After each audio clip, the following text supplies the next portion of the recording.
last week, running from the heat, but the beat's coming alive. Let's get lost tonight. Lord, who's on my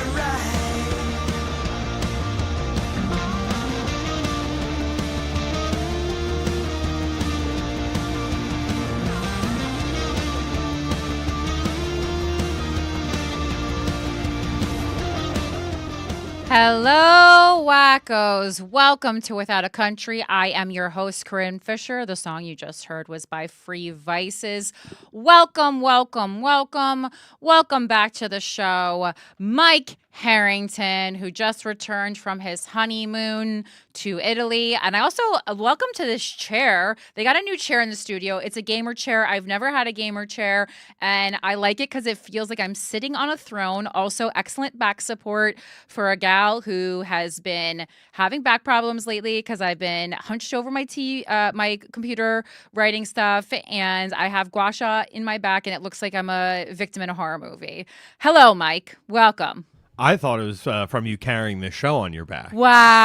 That's why your back was hurting so much. Wow, that's so beautiful. Thank you so much. I'm going to ask you to crawl on your hands and knees to make this a little louder, which I usually always make it softer, but it feels like I'm in like a tunnel or something, and it's muffled in my ears. But before I make you do that, I do want to hear about your trip to Italy, because I really tried not to bother you. I think I did a great job. I made other people handle any tech issues, and our intern, Crystal, shout out, has been doing an amazing job. We're working on making improvements on the show. The YouTube channel is growing steadily. You know, it's not like we're gaining thousands a week, but we are gaining hundreds, and I love to see it. So thank you to everyone who subscribes. If you haven't subscribed yet on YouTube, even if you take in the show a different way, just click subscribe. It's free. Even if you have an account that you never look at, just literally pressing subscribe, it makes all the difference in the world. YouTube.com/withoutacountry. That's the kind of stuff that I appreciate. If you don't have the money for the Patreon, that's a way to contribute to art that you like and news that you like. But Mike and I did talk a little bit. And at one point, I did have to make fun of him for wearing a Duncan shirt. Shout out to the WACO who sent us. Mike has now worn that on a gondola in Italy. And I had to make fun of him for that because it was the most Mike Harrington shit I've ever seen in my life. But Mike, you did tell me at one point via DM that you didn't plan on coming back. And yet here you are. So let me hear about your trip. So we've resigned, Alex and I, we resigned ourselves to saying that we are on an 11-month holiday. In America, we're going to visit LA, Austin, really make our way around the States before going back home to Italy. So how, on a level of 1 to 100%, how serious are you about moving to Italy, and what steps have you taken so far as gaining citizenship or a visa, or, the steps that you need to take that Americans forget that every other country is not just like, please come, we love you. When I tell you this morning, I was showing Alex a Tuscan villa that can be ours for under $300,000. Oh, I'm sure. Sure. I could be living in a mansion right now in Portugal. This is what I'm saying. And we were really crunching the numbers on where our finances are at, and whether or not we could realistically carry the note on a Tuscan villa. Oh yeah, I'm sure you could. And it's like, at that point, what are we doing? What are we doing? Right, but so is the whole family? Are the both sets of parents also moving to Italy? So the goal is genuinely, we had so much fun, and I'll be honest with you, maybe a quarter of our trip was talking about how we're going to do this trip next year with our daughter. Amazing. That's great. Yeah, that's the biggest thing for us was all right, this activity that we're doing, probably not going to be able to handle that as a 4-year-old. Let's check that off the itinerary. So that was super fun. Venice, I'll tell you, is just it's the most romantic city on the planet. I would argue Transylvania, but I've never been to Venice. Try Venice. Okay. We got so wrapped up in the history of all of these very cool places that we were in. I like that Alex enjoys history too, because I'm a big, like most places, I want to know about the history. I especially like any macabre history. I'm very into knowing. So how's this for macabre? Mm-hmm. So Venice, their the Gauls come and sack Rome. The Romans who were there flee, a portion of them to Venice. They say, all right, we're in the bogs. We're in like straight up swampland. No, like the Viking raiders are not coming here, or the Gauls are not coming here. Let's set up shop, right? And they just created like an earthen paradise out of a genuine swampland, like straight up Mad Max behavior. Oh wow! And then like 300 years into being, now a respected naval port, they said, what we need to be doing is like up the Christian value of this place. Went on a crusade, stole the bones of, the Gospels from Matthew, Mark, Luke, and John. They stole Mark's bones. Brought him back to Venice, and that is like basically what Venice is built on. Bones? It became a Christian pilgrimage spot. So if you wanted to see the guy who wrote the Book of Mark, one of the only books you probably ever read, you know what I mean? As like a medieval serf, you would have to come to this basilica in Venice. So it was like, that's why they became like such a major travel destination. It became part of Christian pilgrimage to go to Italy. Okay. Wow.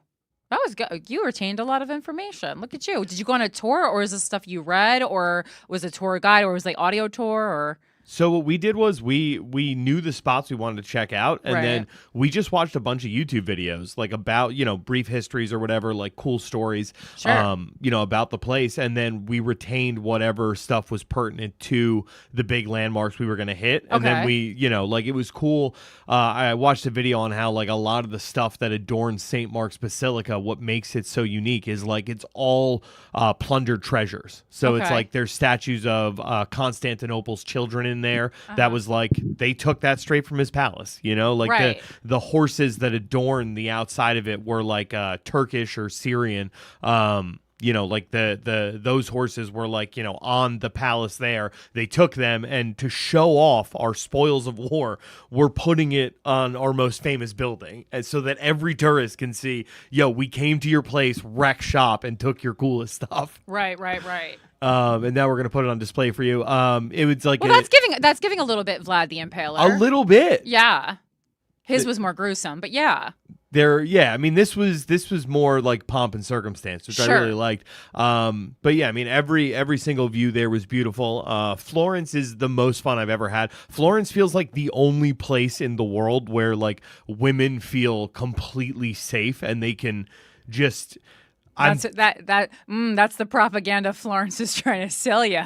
What if we found out it's a city of rapists? I mean, look. Wait, let me do. Wait, now I have to look up.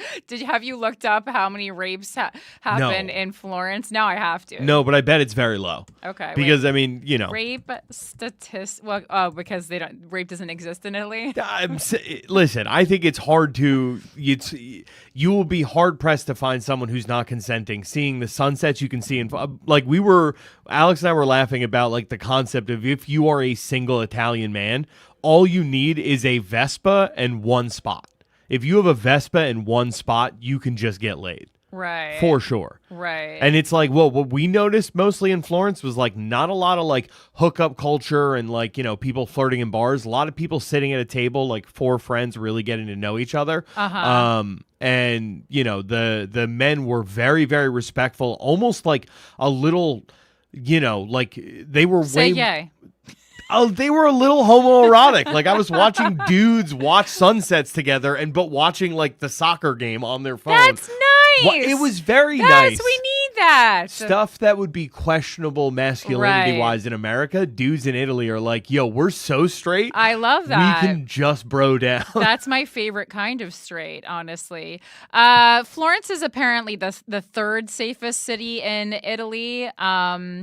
But I have to look about the main concern it says in Florence is like petty theft such as pickpocketing in the crowded tourist areas. But apart from that, it kind of says not really. When I tell you, at sunset every day at the Piazza del Michelangelo, it's one of the most beautiful sunsets you'll ever see in your life. And then as the sun is like just hitting the horizon, a dude busts out a violin and just starts he starts playing stuff that's like, it's like classical Italian stuff like ciao bella ciao, but also like breaking out like Adele's Hello on the violin. And what happens is just a giant ring of ladies who are up there to watch a sunset end up all just forming a circle, and then like 20 or 30 of them get in. They don't need to rate because they're dropping panties with this work. Genuinely is see like, what happens when you try. That's what it feels like. Like I watched young men would go out, they pull young women from the crowd, they dance very respectfully, 1 or 2 dances. Girl would get a little shy, and like they would never even talk again. That would be it. It was like a very sweet interaction. I watched a nun do like just a dance in the center of a circle with a Muslim girl in a hijab. Brought me to tears. You're so emotional now. I'm just, listen, man, it really, girl dad, as a girl dad, yeah, girl dad alert. I'm telling my daughter, you need to spend at least one summer in your 20s in Florence. Like, I love this. You will feel like it will be life changing for you. Well, I just travel, especially for young American people in general. We don't encourage travel enough in the States. Like we don't even talk about it until we talk about study abroad, and that's usually something only rich people do. I looked into studying abroad in like Prague for filmmaking when I was in school, and there was like, besides being expensive, I wasn't even going to be getting credits that would help towards my degree. So I'm like, this is literally just me choosing to go on some kind of a cultural vacation for a semester, which middle class people cannot afford to do. So it was, I was like, I did look into it though, because I was genuinely interested in filmmaking in Prague. But I love that. I'm so happy that you had such a wonderful time. The pictures looked exquisite. It looked like it was exactly what a honeymoon should be. I hope you and the overall quality of life, the price of food and beverage. What can you say about that? I mean, thank you. You gave me a very nice bonus / of course. wedding present. Oh yeah, that was your wedding. I mean, because I didn't bring a gift to the wedding because it was a surprise wedding. So I'm like, weird to show up with a wedding gift and then I was like, I'll just give it to you for your honeymoon. And listen, I really appreciate it. You said get dinner on Italy and Us, and it ended up like that was probably 3 dinners. Whoa! Like we're 3 talking, nice dinners? We're talking, like wow, like 3 entrees or multiple glasses of wine. And hell yeah! Bills were coming out to like €68. Oh my so it's god! Like, with the conversion rate, that's amazing. Yeah, still doing really well. Yeah, isn't the dollar's not even great right now, right? It was €500 for every 600 American. Okay. So, not the best, but also like, it wasn't super backbreaking. Like it takes a thing from like 65 to 80, but that's still way below what it would be to take, Alex out on a date in New York City. Yeah, that would be minimum 150 in New York City. Right. So I spent $50 on 2 glasses. I went out with a friend who worked on my campaign last week, and like we had a wait because we were going to Thai Diner, and Thai Diner always has a wait. So we went to get like 2 glasses of wine down the street. $50. Whoa. I'm like, what is going on? I mean, we're talking $8. Like the house white, the house red is $8, and it was made right down the street, and it's fantastic. Right. I don't drink, but Alex was. We were joking that Cinque Terre is Drinkwatera. It's like the only place where she was drinking a lot of wine. Oh. So that was very nice. Yeah, no, I mean it was super fun, and it's exactly what a honeymoon should be, where it's like it was literally, like no phones, like we're in a foreign country. We're not. I mean, you sent me a couple articles, so there were some phones, but there were some phones when we're on Wi-Fi at the place before bed. Sure, of course. I really liked being 6 hours ahead of everything. It felt like I was really on the ball. Amazing.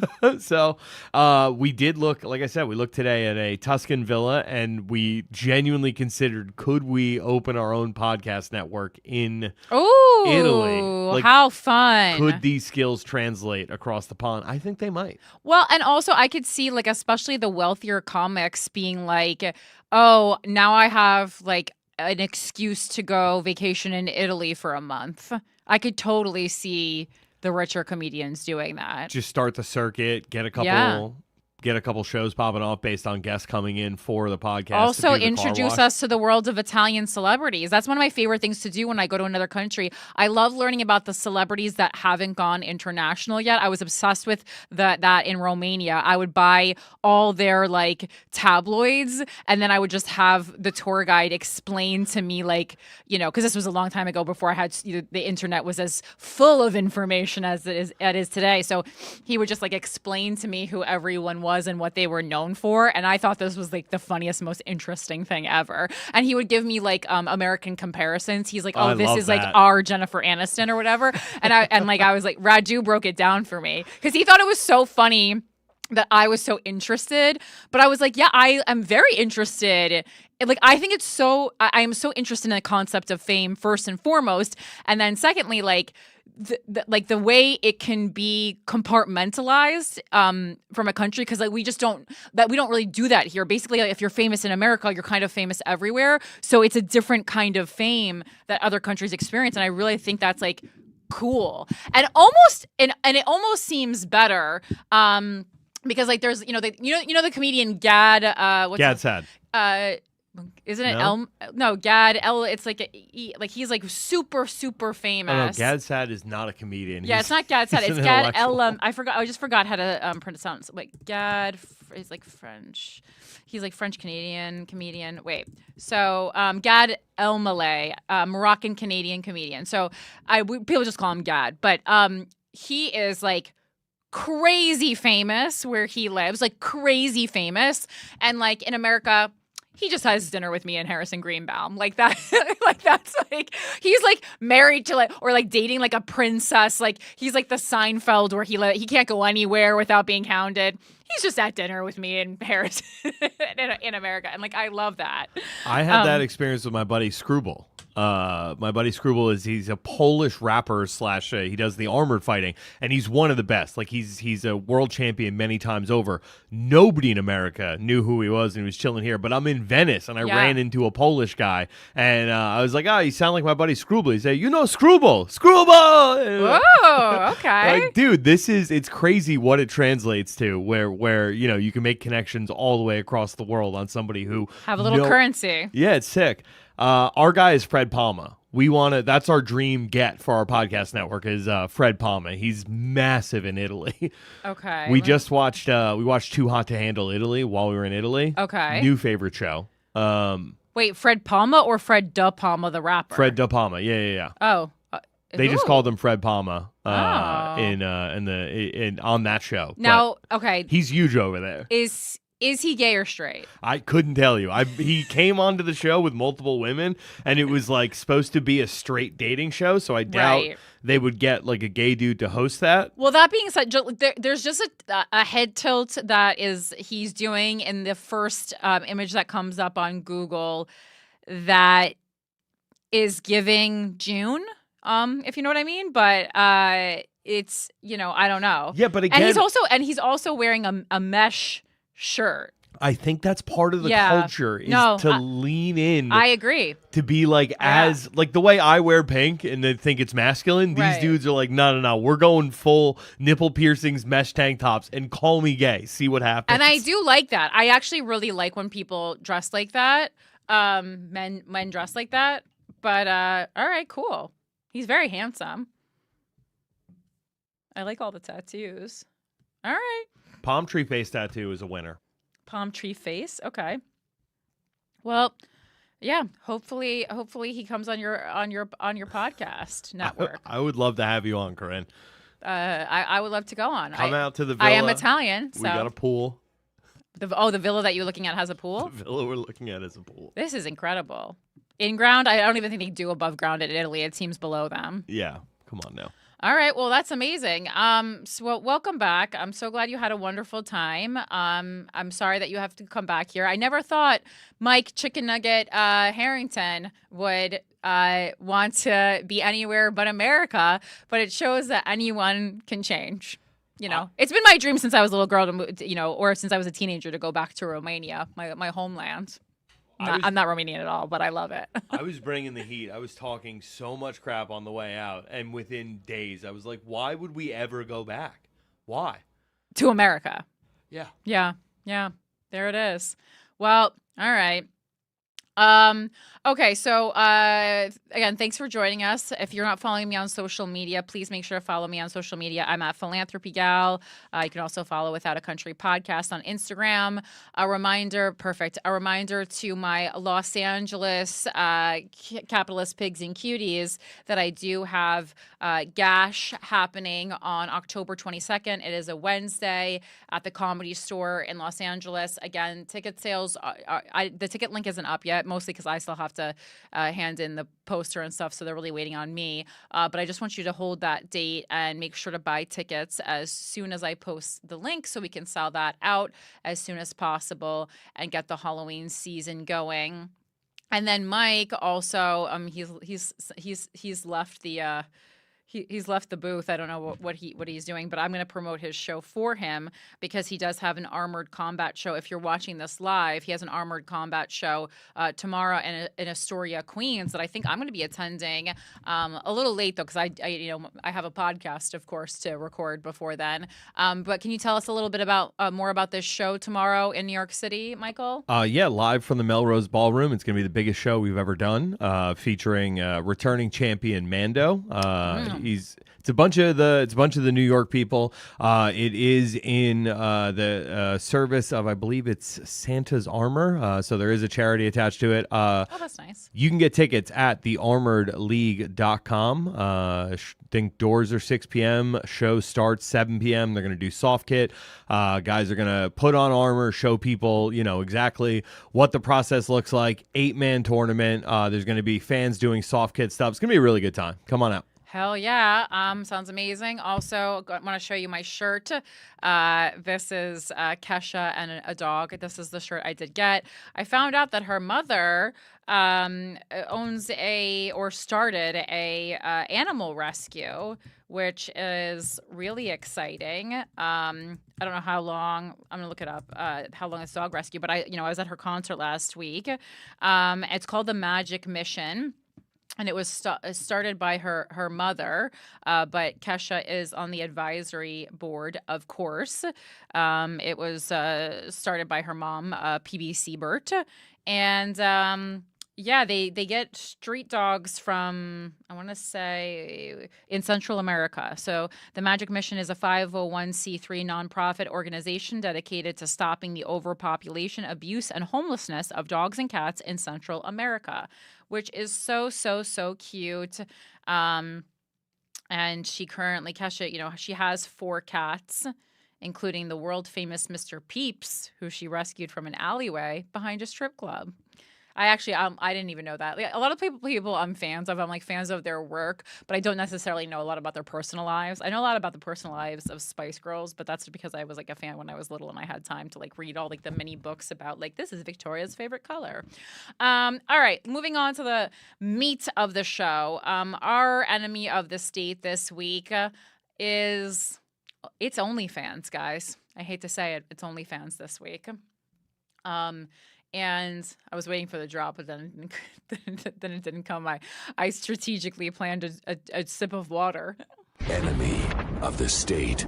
Yeah, it's OnlyFans this week, and I kind of was going to save talking about this until all my friends' sets came out, because I have friends who are doing the LMAOF OnlyFans series, which you'll see comedians posting about, but it's just really pissing me off. They had a taping yesterday. I went, I was going to these things, to support some people I love who have sets coming out, but also because I was just like, okay, let me see, maybe this is like a good opportunity. OnlyFans does sets and Don't Tell does sets. And even if you're like a bigger comedian, there were some pretty big comedians that were doing this yesterday with, followings at almost 1 million on Instagram. But content creation, and especially when it's done by corporations, is really still so good for exposure. And you only have to give 10 minutes of material, and they don't even own the intellectual property. So you can do it again, and it just gets your material and your face out in front of so many more people. But within, I don't know, the first 3 minutes of the show, I knew that I wouldn't be able to partake in it.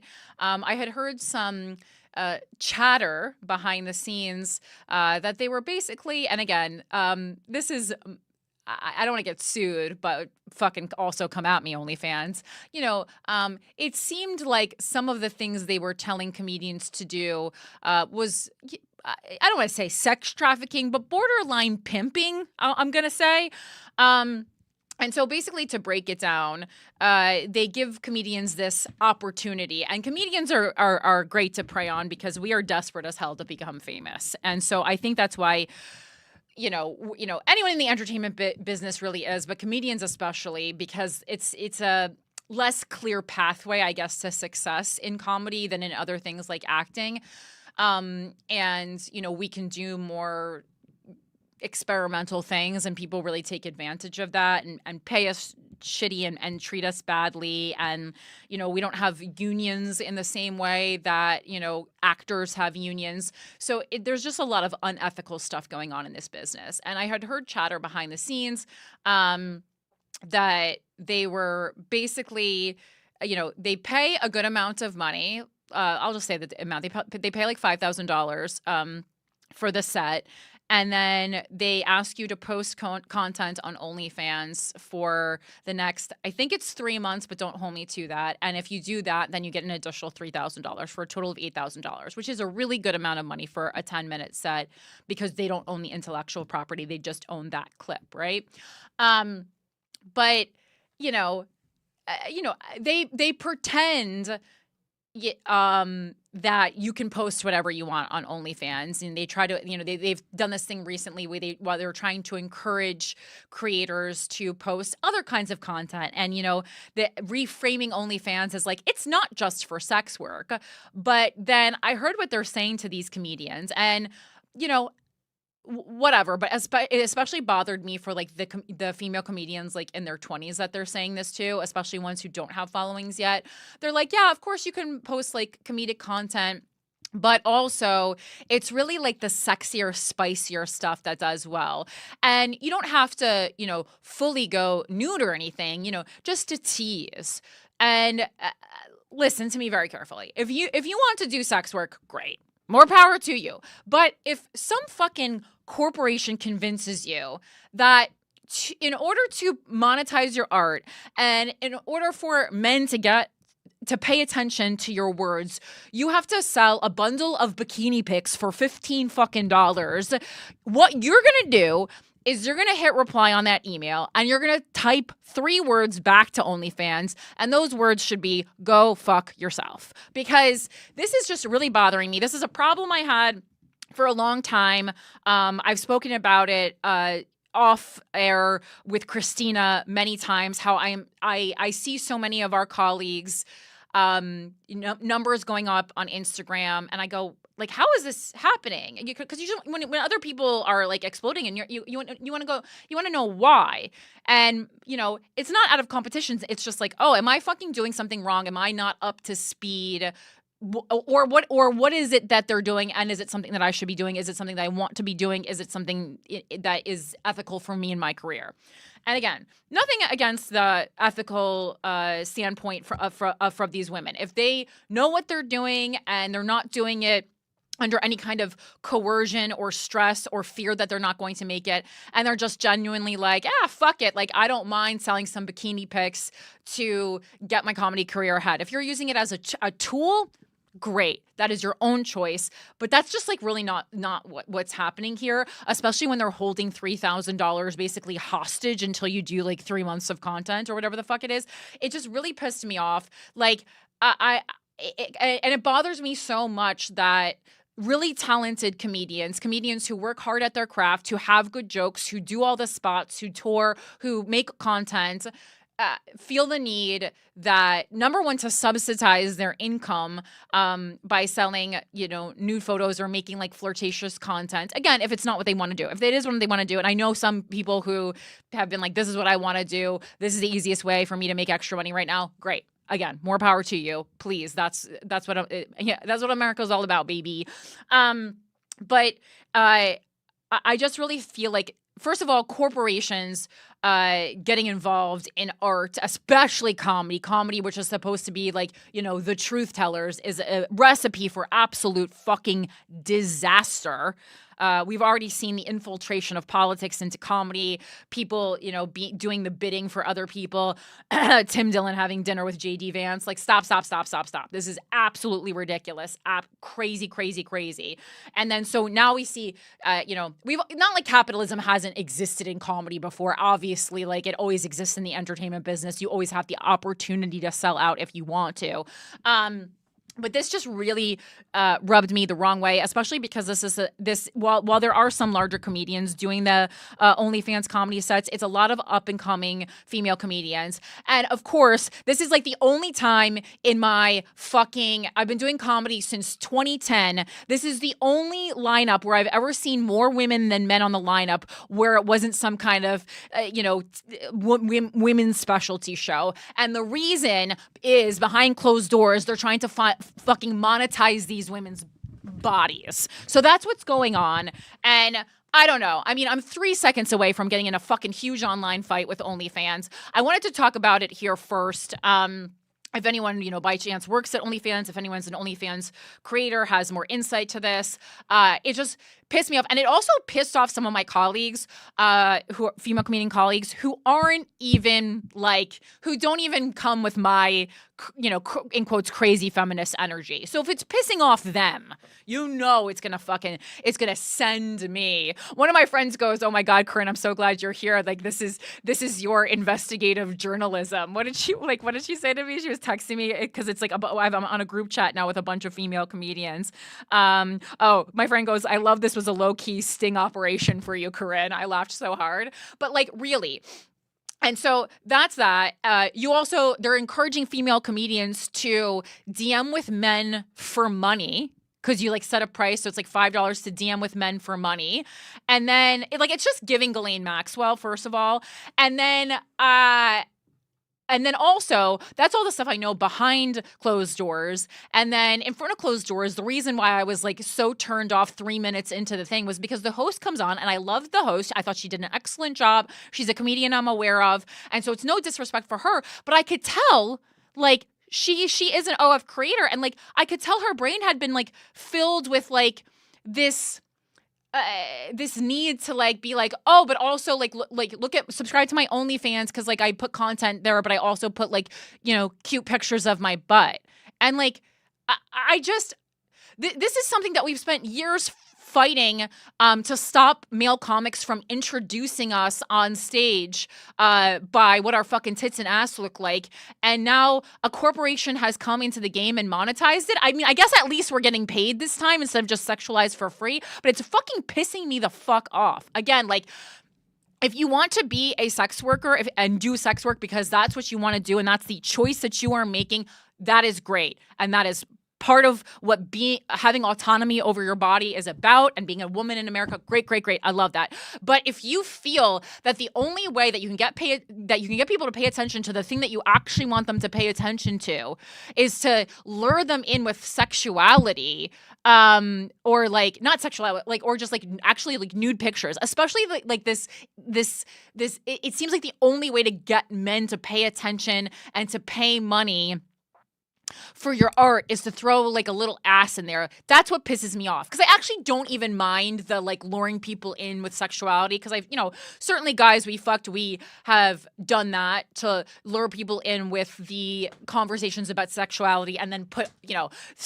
shove all kinds of feminism and anti-patriarchal conversations down your throat. Absolutely. But it also is a genuine exploration of sex. We're not just giving you pictures. And I post sexy pics, or I used to before the mayor thing, all the time.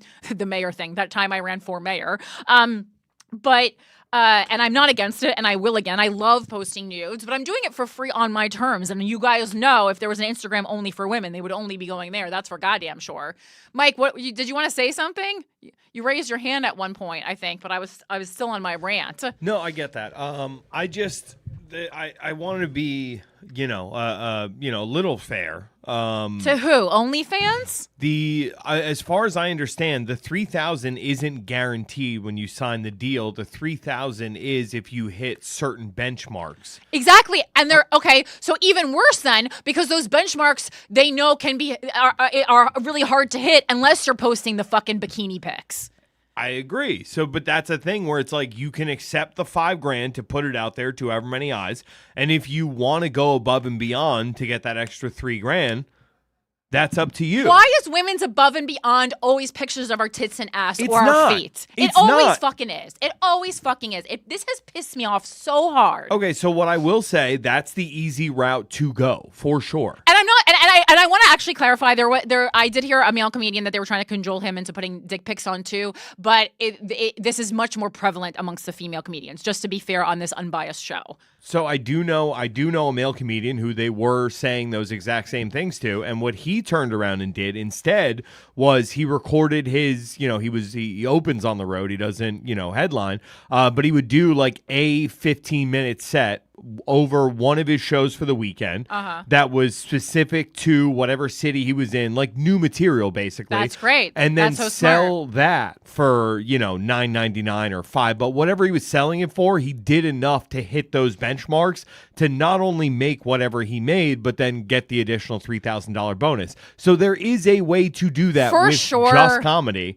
Yes, but And Mike, that you're also not talking about like again, goes into the conversation of people don't cold see female comedians the way they cold see male comedians, and like this is why it's so important for women to really like. I'm not saying you can't support male artists. Of course you can. I love male. David Tell, one of my favorite comedians of all time. That being said, though, this is why it's extra important for you to support female creators of any type. With artists specifically. I'm so done with creators, but like comedians and people like that. Not just with money if you have it, and why if you go to see fucking Brendan Schaub, God help you, with your boyfriend, fucking make your boyfriend come see your favorite female comedian with you, not just because they should partake in your interests. That's on a fucking level. That's on your personal level for you and the health of your relationship. But secondly, because it puts money in female artists' pocket, and that's why female comedians are making half as much money as male comedians, because people don't go as couples and like friends go and stuff, but it's just not the same. I'm like, couple culture for male comedians is still so much higher. And again, like the willingness for women to partake in things that men enjoy, it's not just a problem in fairness in the relationship. It's literally a fucking money problem for women in the business. Go ahead, Mike. Do you have more to say? No, that's the only thing I was going to say is that, the company is, they know what they see returns on. So they're saying if you want to hit that 3,000 mark, this is an easy way to do it. I know, and I'm just like I'm like blacking out with anger. Like these are young women having these conversations with other young women, and that's why I say it's giving Ghislaine Maxwell, because like what the fuck are we doing? Does no one see a problem with this?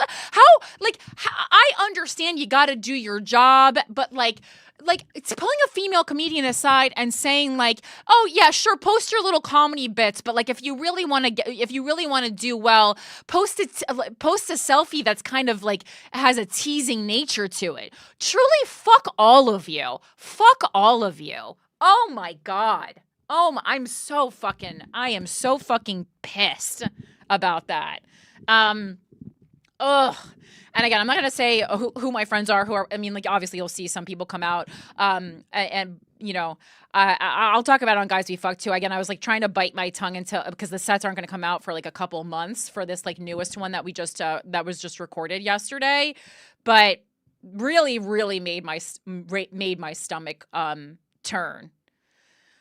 Anyway, also if you want to call, what is it? We haven't I don't feel like we haven't had like the lines open, especially because a producer for when you were gone didn't know how to do it. But what is the number if people want to call in, Michael? In the meantime, I'll prepare this next segment, which is something I learned on the internet this week. Ooh, I'm going to put this in the chat too, but the live call-in number is 201-308-3510. Amazing. And remember, like, you can jot that down. And if there's something we're talking about, we really want to try and stay on topic of things we're talking about on the show. If you have something that's off topic, I do recommend you emailing that to me. And then maybe it can be a topic in a future week. The email, as a reminder, is withoutacountrypodcast@gmail.com. And please, this is live streaming now, but like, don't call the number if you're watching it later on YouTube, because people have been doing that. And I'm like, guys, like, I'm not just sitting at the phone line all day. Like, hey. All right. So something I learned on the internet this week and looked into a little bit further is from WACO Kenny. He DM'd this to me, but because I know him in real life, so that's why he DM'd me. This is about this whites-only community that people have created in the Ozarks in Arkansas. And I'm going to open this first article, but then if you could prep the next one using like the VPN or whatever. But so this it's from the Independent. This hasn't been covered that many places. This article is new. It's from July 24th of this year. And additionally, you have to pay to get into this whites-only community. No blacks, no Jews, no gays allowed. That's their language, not mine. So I'm not, technically allowed in. I would say I would try to sneak in. My last name might give it away. Because I'm like, sometimes I can sneak into things and say I'm Italian, but I feel like I'm too openly Jewish and they probably would Google me. But I'm really interested in what's going on. You have to pay to be a part of the community. And apparently there have been people who've looked into it and like there's nothing technically illegal about it. Apparently, I have to read more into that.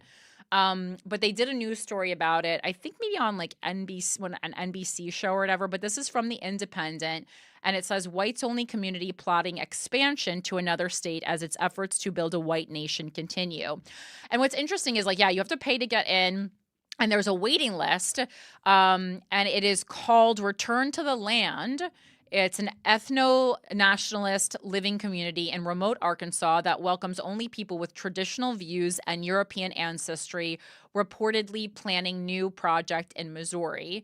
And I was trying to look how you apply to be part of Return to the Land, and I couldn't find it. If anyone can find it, or if Mike, you can find it, let me know. I spent a little bit of time looking into like where their website would be, what the application process would look like, because I would 100% have someone in my life who's not Jewish, black, or gay try to apply and see what happens. I feel like my brother like looks a little Aryan Nation, which is funny because obviously he's as much Jewish as I am. But I don't. He probably wouldn't be interested in being on the application list. So he probably would be like, Corinne, that's not a good look. So this is what the Independent says. A far-right ethno-nationalist group that has set up a whites-only community in a remote part of the Ozarks in northeastern Arkansas is reportedly exploring the possibility of expanding north into Missouri. Return to the Land, and they shorten it as RTTL, which describes itself as a private membership association for individuals with traditional views and European ancestry, opened its first community in Arkansas in October 2023 and is now considering entering a second state, likely near Springfield, according to NBC's regional affiliate KSNT. The group is opposed to mass immigration, multiculturalism, and forced integration, and reportedly does not welcome non-white, non-Christian, or LGBTQ people, explaining that its members are seeking to separate ourselves from a failing modern society and return to pastoral living. You want a white nation? Build a white town? RTTL's co-founder Eric Orwell asks in an X video promoting the initiative. It can be done. We're doing it. I mean, this guy is so Aryan looking. He looks like he's from Sweden. Like, I mean, even his beard is like blonde, which is like you don't see that many people with like blonde beards. RTTL's flagship community spans approximately 150 acres of land, is home to 40 inhabitants, and features its own cabins, roads, wells, a community center, and a schoolhouse. It was followed by a second site nearby that opened in January of this year, with the group listing a further Ozark site as upcoming and aspirations to move into the Appalachian Mountains on its website. So, I mean, I'm guessing this is a lot of low-income white folk. Speaking to, which is fine. Again, I think that especially poor white people in America have especially felt really not seen and not heard. So I actually do have like a weird level of empathy for them, because there is certainly like in coastal elitism, there is like this thought or mentality that like there's no poor white people, like that, and which is completely untrue. There's a ton of poor white people in the United States, and a lot of them voted for Donald Trump because they don't feel seen and heard. Speaking to Sky, again, as is my thought, and we just talked about this on Guys We Fucked recently, but like we've created a real polarization by skin color in this country. But please never forget that is exactly what the government wants. It's 100% poor versus rich. And poor means, in poor, I'm even including millionaires. Maybe not multimillionaires, but like millionaires like are even included in poor when it's us versus them. 100%. Speaking to Sky News journalist Tom Cheshire, who visited RTTL's first fortress for the white race and found a world of fresh goat's milk, flute recitals, family kickball games, and creek swimming. Orwell expressed a nostalgia for the America of the 17th century encountered by the Virginia settlers. Okay, I would probably feel more comfortable there because I'm white, and that's the way this country was when my ancestors came there.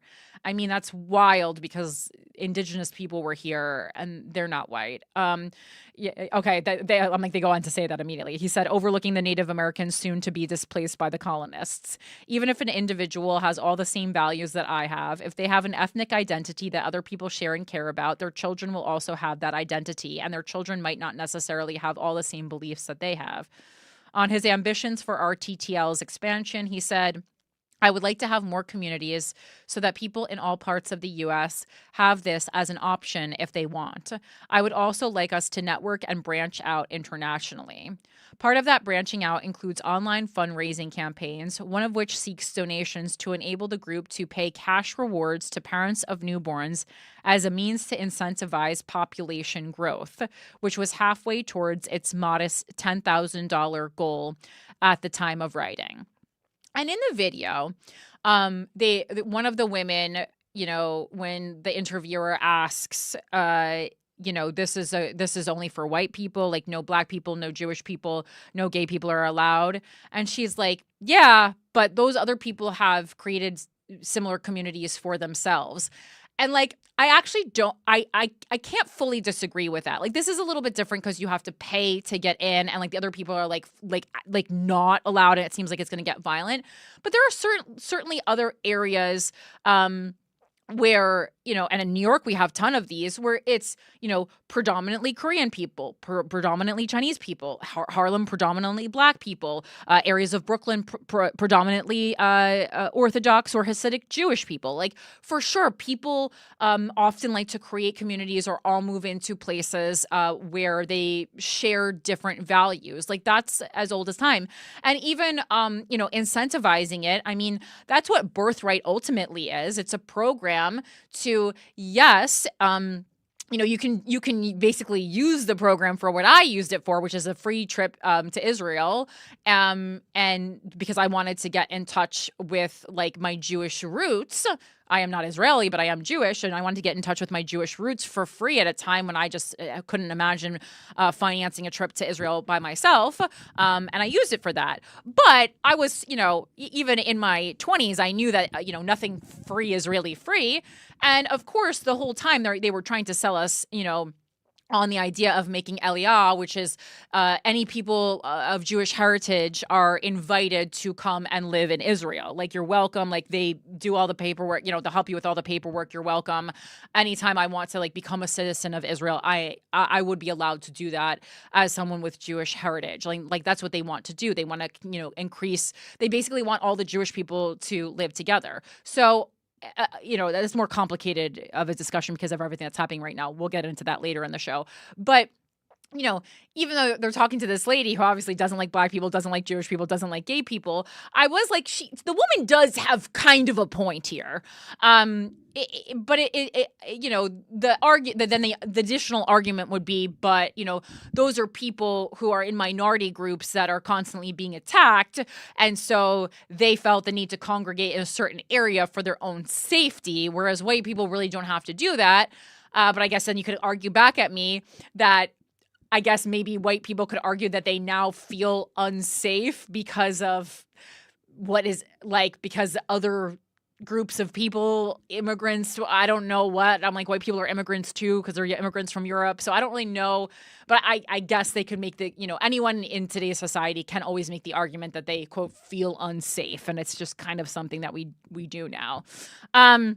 So anyway, part of that branching out includes online fundraising campaigns, one of which seeks donations to enable the group to pay cash rewards to parents of newborns as a means to incentivize population growth, which was halfway towards its modest $10,000 goal at the time of writing. And I'm sure they also, like they, kind of said to us in Israel, they want to encourage white people to fuck other white people and make more babies. And again, yeah, Jewish people did want to do that too. They wanted to, encourage. The difference is there's, like this many Jewish people and this many white people. I made signs with my hands for those listening. For a Back to Nature movement, RTTL is surprisingly active on social media, posting updates on the progress of its construction projects, wildlife photography, and even illustrations from children's books to promote its vision of rural ideal. Orwell, who frames the debate surrounding his project as a First Amendment issue and a freedom issue about doing what we want on our own private land, has invested tens of thousands of dollars into research on its legality. And it is really your choice where you want to live if you're buying the property.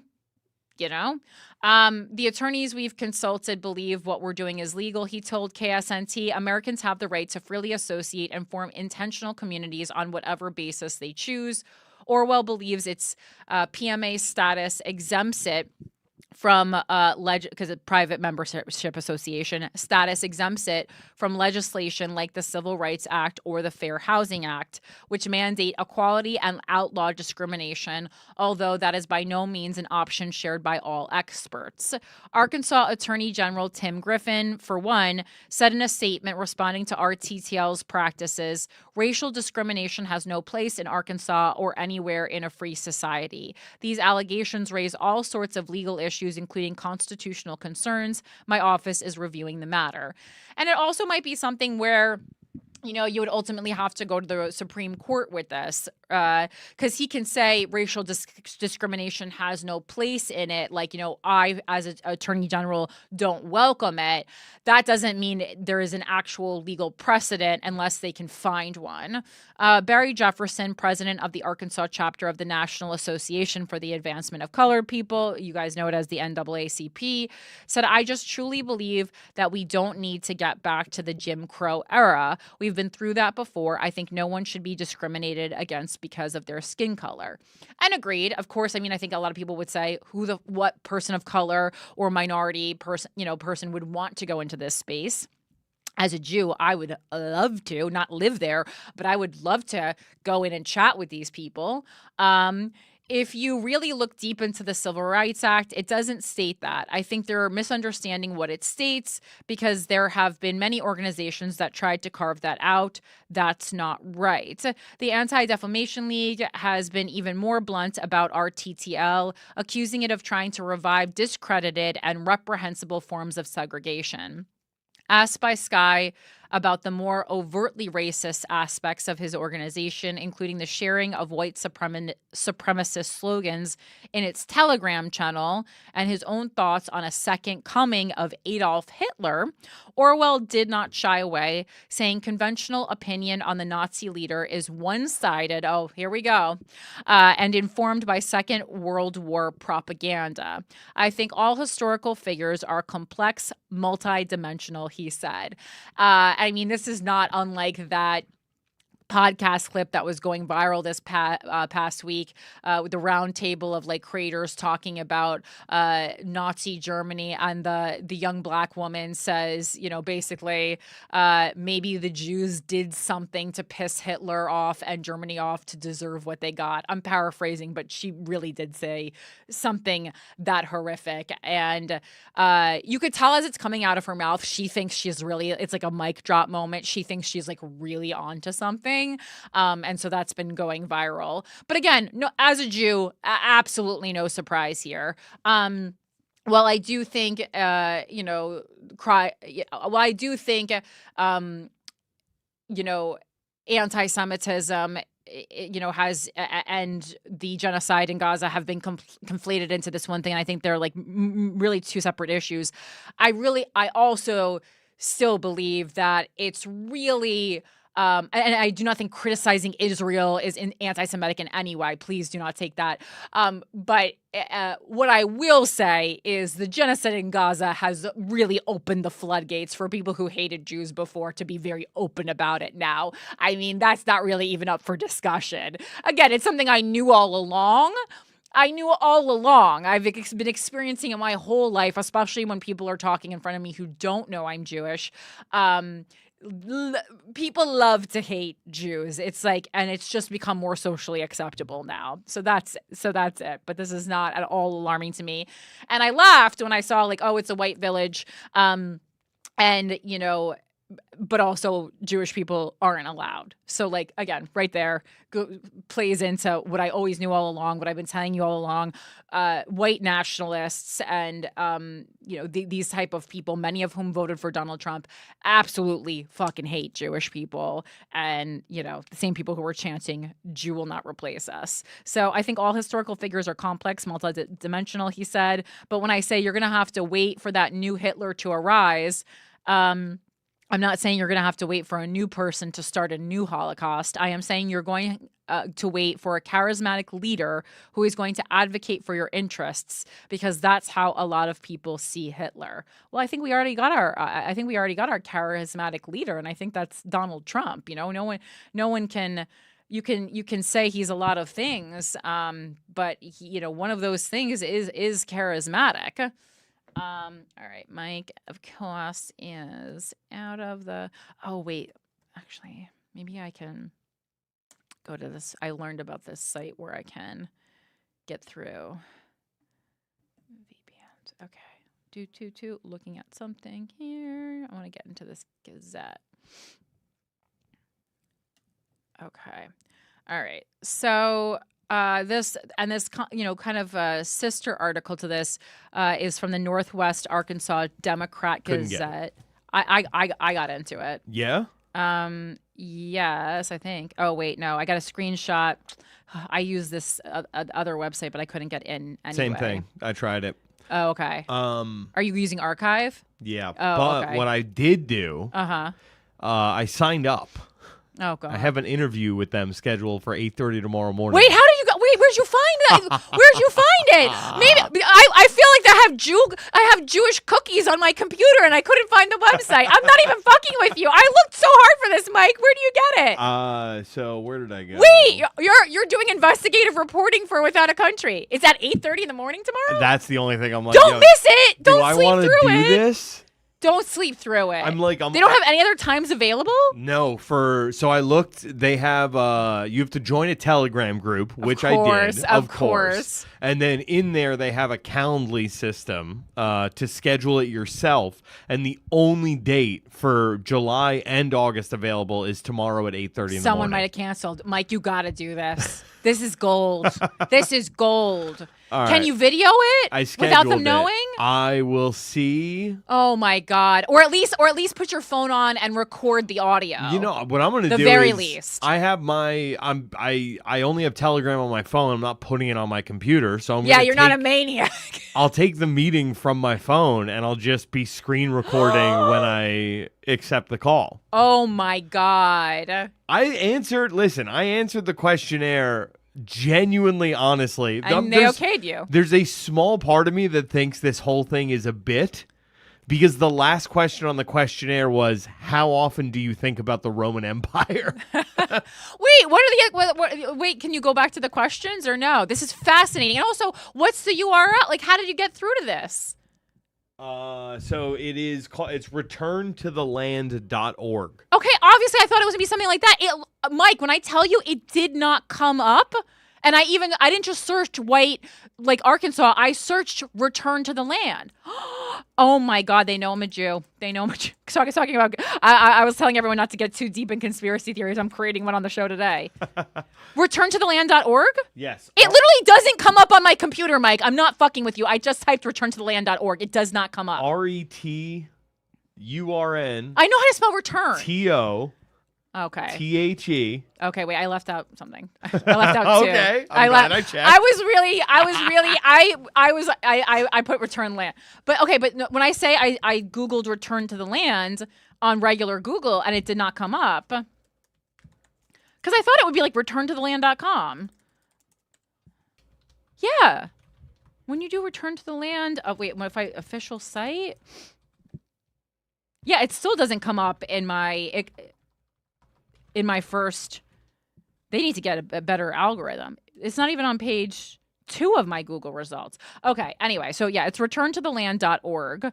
And it's weird because when you land on the website, it kind of looks like it's tourism for Ireland. It does seem it's that giving way. Ireland. So if you go into the membership tab, okay, click sign up here, and then you got to verify your email address. It's like 7 steps I was doing. But you can bring up the questionnaire if you do that. Oh my God. You're just gonna need to give them your email. I'll do without a country. Give them the show email. Yeah, without a country podcast@gmail.com. Why it's not letting me verify the email? It is a valid. Why is it saying it's not valid? It is valid.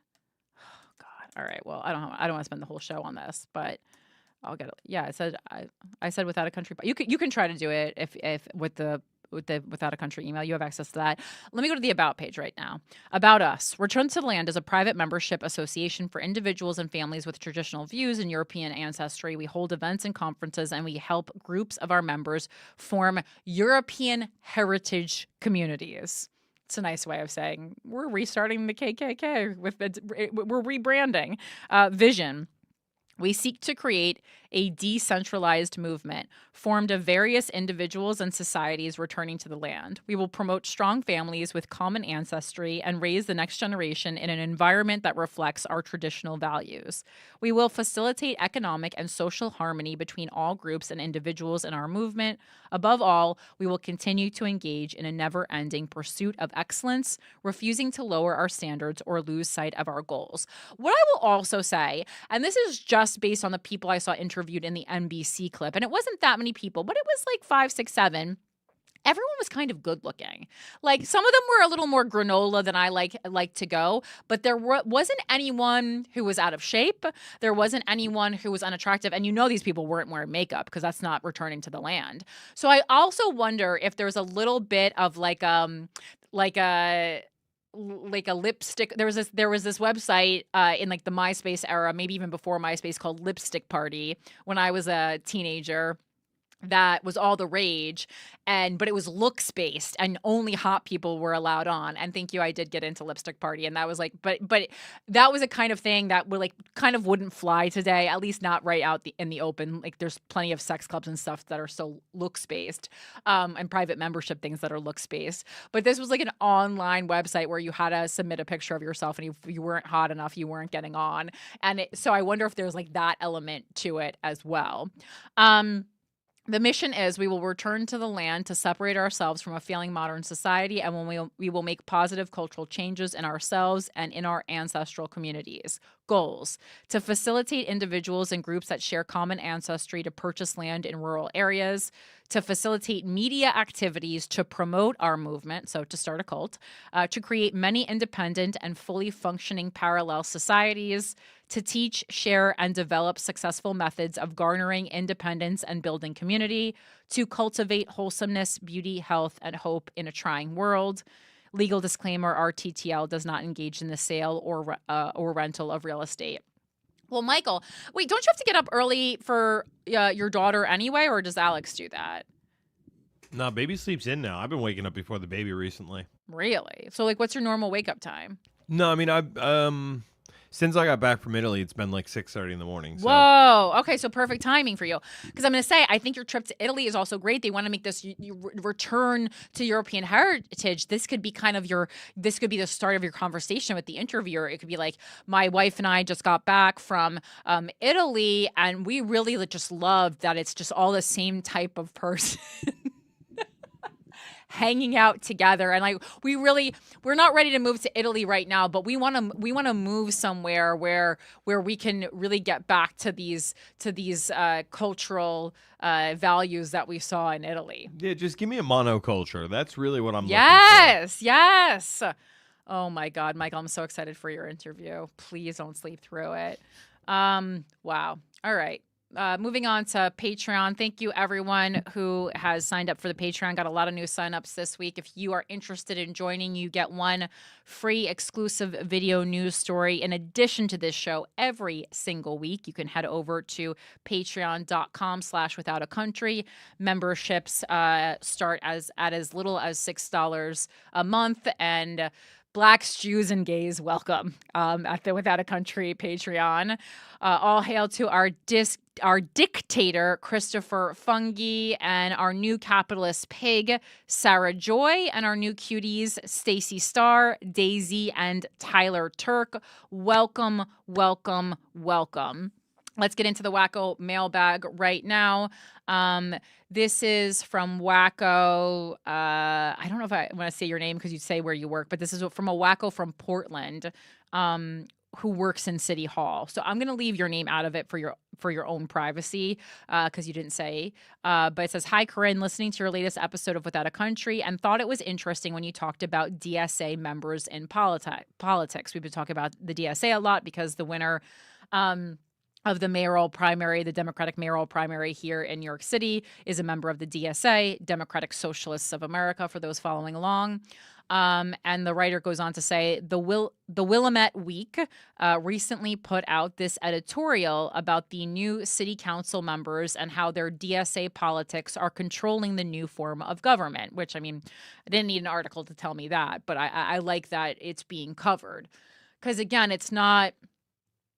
it's not like anti-socialist. It's just, it's anti putting a new name on a political party and having that political party do the same thing that we've gotten mad at the Democrats and Republicans for doing. That's the problem here. In 2022, Portland voters chose to revamp our local government by increasing the number of city councilors from 5 to 12, 3 for each of the 4 districts. They also decided to eliminate the oversight of our many bureaus and hand that over to the city administrator and the mayor. The new council was sworn in January, and many of those members are new to leadership. I work in City Hall and thought the WW article was interesting and wanted to share. Thank you for all you do. I hope you find this information useful. The article is very long. I have a link to it. We'll link it in the show notes. But just full disclosure, I did have ChatGPT summarize this article for me, which I've never done before. But this article was just so long, and I didn't think for municipal politics that we should for this specific story that we should spend so much time on it. And I also thought it would be easier to digest without all the anecdotal bullshit that they tend to put into articles these days, which I'm like, just give me the facts. I don't need all these anecdotes. But okay. So it says, how socialist voices are reshaping Portland City Hall, a new era in city government. In 2025, Portland adopted a mayor-council system, transitioning from its previous commission-style government designed to centralize power. December 2024's elections created the first 12-member council elected by geographic districts, enhancing representation and introducing ranked choice voting. All that right now sounds like good positive changes, in my opinion. Obviously, I don't live in Portland, but from what I know about municipal politics, none of that seems weird or like bad. I like that the districts are getting more representation. I do think ranked choice voting is good. Again, we have to see it play out a little bit more in New York, but I do think it is good.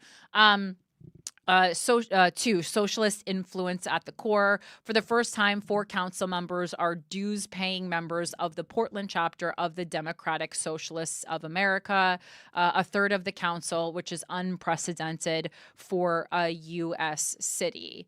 Now, for other you don't have to be. So like the dues thing is weird. Like you don't have to pay dues to be a Democrat or like dues to be a Republican.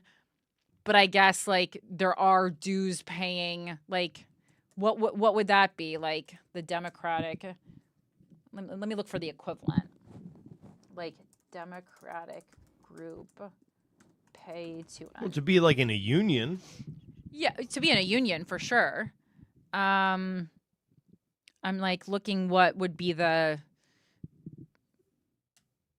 okay, because I that's always bothered me because I always wanted to see during the election what was going on in these DSA meetings, but you had to be a paying member, which to me just it's like a little fishy, like that when it's like a political party doing something, but you have to be a paying member of that political party to see what's going on. I don't love the lack of transparency there. So that's that the dues thing has bothered me the whole time. Obviously, I know like places need to make money, but I don't like that a lot of the information is not accessible for those of us who aren't dues paying members. It also kind of goes against like socialism, like at general. Like, what if you don't fucking have money to do it? They love giving away things for free. Politics for the people right. who can pay. Yeah. So that always bothered me. And again, like I would have had no problem paying, but I didn't want to have my name appear on like as a member of the DSA. So I was like, in case the McCarthy trials come back. No, I just don't, because I just don't want to be a part of that. And so the same reason why for a long time I was registered as an independent. For the first time, 4 council members are dues-paying members of the Portland chapter of the DSA. A third of the council, which is unprecedented for a U.S. city. Well, if anyone was going to do it, obviously it was Portland. This means that beyond the traditional Democratic majority, a recognizable second political force is now visibly shaping policy. That I think is good, though. I think we need more parties, so I like that. You don't want. I do have a fear though that the DSA becomes big, and then it's the DSA and the Democrats fighting against the Republicans. They split the vote, and then the Republicans end up winning, which is a lot of people's criticism of socialism in general, is that it's a distraction, and then it helps like Republicans take charge. Again, just thinking out loud here. 3, a bold policy vision. DSA aligned counselors like Angelita Murillo are pushing for sweeping reforms like fairless public transit, government-run grocery stores with price controls. Again, all things that seem specific to Zoran Mamdani here, but are actually he's just literally reading from the template of socialism. Which is fine. I just want to be clear because I do think that there should be a level of independent and critical thinking that is exhibited by our leaders. And that's what worries me when a lot of these leaders, are just kind of like robot repeating something from a political party. That's dangerous wherever we find it. It's not just specific to the DSA. I've just been going in on the DSA a lot lately because it's new and because obviously of my involvement in the mayoral race here in New York City. I'm not someone who's like, oh my God, socialism. Like that's not the fear. The fear is the lack of independent and critical thinking, and the cult-like behavior of when someone who is put on a pedestal by the DSA goes against anything that they say, they are shunned. I don't like that either. Social housing replacing some office towers downtown. That seems fine to me. Free preschool and paid eviction attorneys. I don't know where they're getting the money, but that seems fine. Progressive income tax increases targeting those earning 6 figures. I would have to look at that more, but in a city like a major city like Portland, earning 6 figures, like sadly isn't that much with the way America's going. So 6 figures, so $100,000 or more. Yeah, that I probably should start a little higher. Part 4, two political forces beyond Republicans. One local observer noted, for the first time in living memory, Portland has two viable political parties, and the second isn't the Republicans.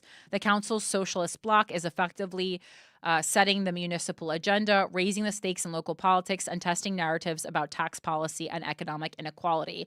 And again, the DSA saw a problem, and they're offering a solution. Again, we've been talking about the need for more political parties in America for a long time. So the DSA is smart. They said, how can we solve this?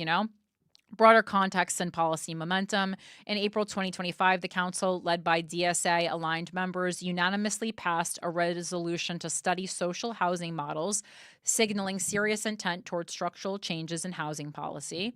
That's probably good. Again, I'd have to look into it more. But Councillor Mitch Green, District 4, is exploring pairing transit-oriented development with social housing and new revenue models like a transportation utility fee, signaling practical infrastructure and funding innovations.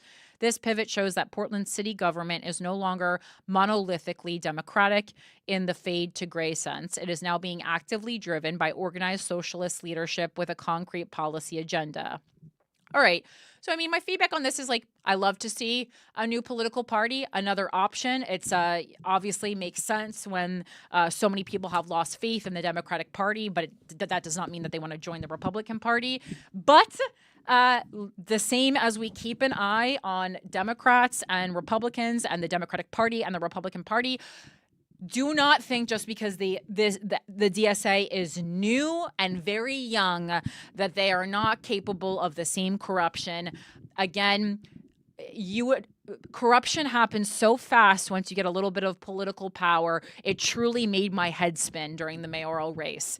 And I saw very quickly why people who go in with a good heart and a want to change society for the better, how quickly they can be convinced to do other things, whether it's putting money in their own pockets or making choices that would make them famous or have access to land or property or build whatever it is.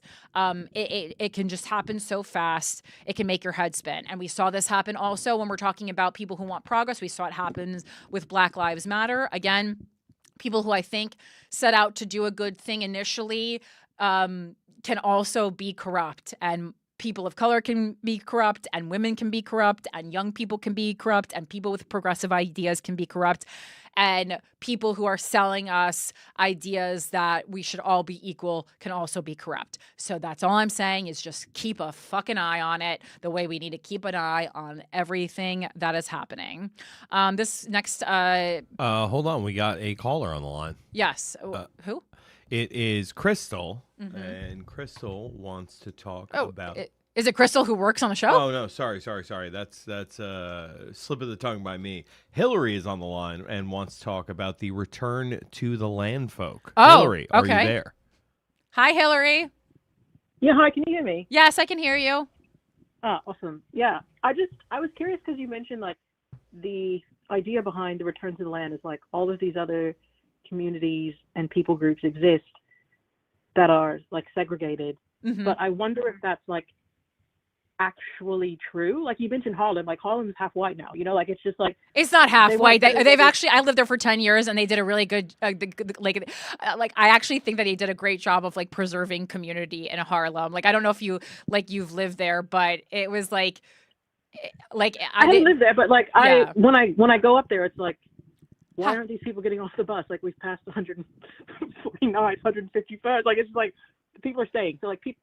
That might be past Harlem, Washington Heights, but yeah, okay. But it's not as African American as it once was. Sure. And so there is something to be said about these communities did exist because there was no place else to go, but they're not exclusive to a people group. For sure. I hear the argument often, BET was well, it's for Black entertainment. It was well, there wasn't a place for Black people to go. So right. It's sort of different as opposed to well, you can have it, so we can have it. It's no, we were forced to make it, or gays were forced to make something, or Latinos were forced to make something because there was no place to go. For sure. So I wonder how because you're like, they have a good argument. And so I wonder, like, well, then I went on to where's the say good? that, but then I went on to say that also exactly what you just said, that like, you know, it was mostly like minority groups that were doing it for their own safety and preservation.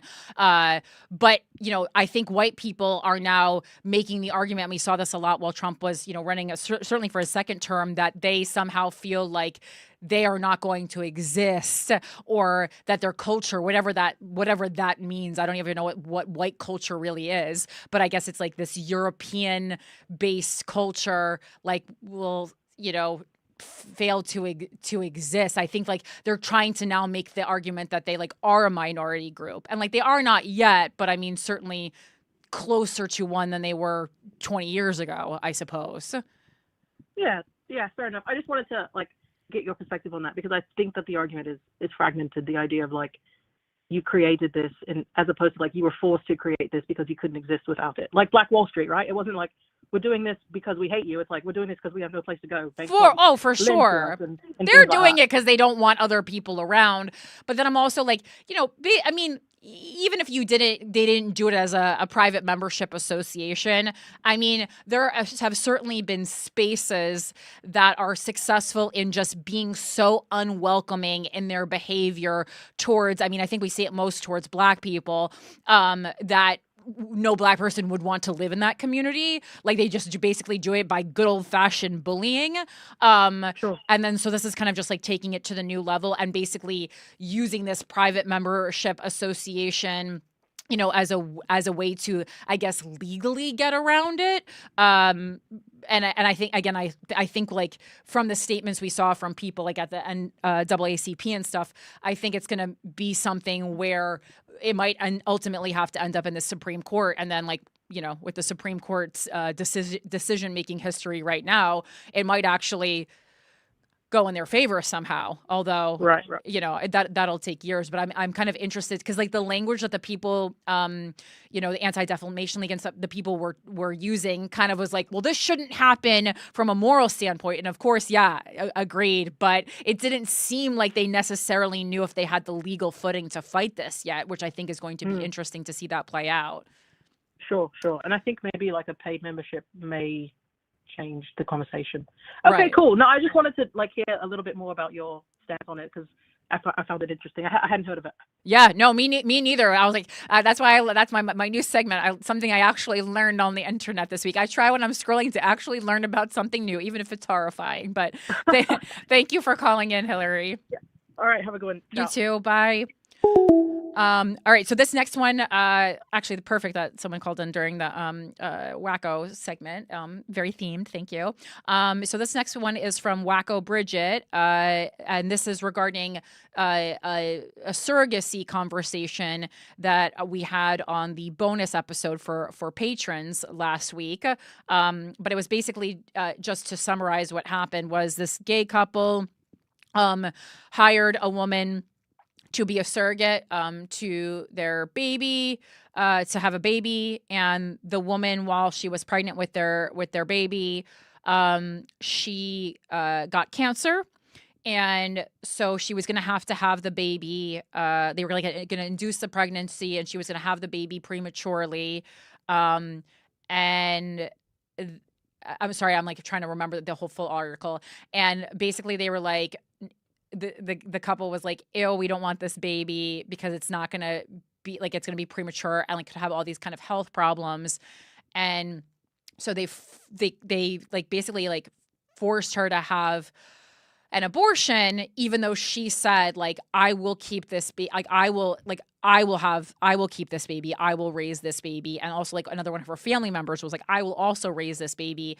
But because of the legality around surrogacy and the fact that like it was, you know, their seed and stuff was in her body and she was carrying it. And like, I don't even think it was like her egg. Like she didn't even know it was her body being used as the vessel to create the baby. She didn't have any legal standing. And she did have to terminate her pregnancy. So there was just like a whole ethical conversation like that. And of course, it was something that the right was spreading all over. But again, it was something that I found on InfoWars, and then I just looked further and further, and I was like, this is true. Like, of course, they, it was from a couple years ago, and they were acting like it was new 2025 news, and they like to use one news story that proves that everyone getting abortions is like evil, or that like gay people love abortions or something like that, and they like to spread it. But like that individual story was true. So anyway, Bridget says, great bonus episode about surrogacy. Reminds me of these unhinged ads I was getting a few months ago from an organization called Patriot Conceptions. It claims to be a surrogacy agency, but the vibes are off. And she said that she also attached screenshots of the AI-generated ads that she was targeted with. And it's like Mike, I emailed you them. They're really funny. It's like a white tattooed surrogate in a hospital bed with a white heterosexual couple in the background. And based on the people who listen to my content, it's a lot of white women with tattoos. So this makes sense that you would be targeted with such an ad. But, also, low-income people are targeted a lot. Minority groups are targeted a lot. I think some, immigrant women are targeted a lot. Anyway, so it's like patriotconceptions.com, conceiving miracles with love. It's a veteran-founded surrogacy agency providing exceptional benefits, competitive compensation packages for surrogates, large pool of devoted surrogates and intended parents ready to be matched, compassionate case management, concierge-level support. At Patriot Conceptions, a top surrogacy agency, we offer customized surrogacy programs tailored to the unique needs of each intended parent and surrogate. So where's the thing where... We take pride in upholding the highest standards while matching qualified gestational surrogates from fertility-friendly states like California. But like surrogate qualifications, let's see.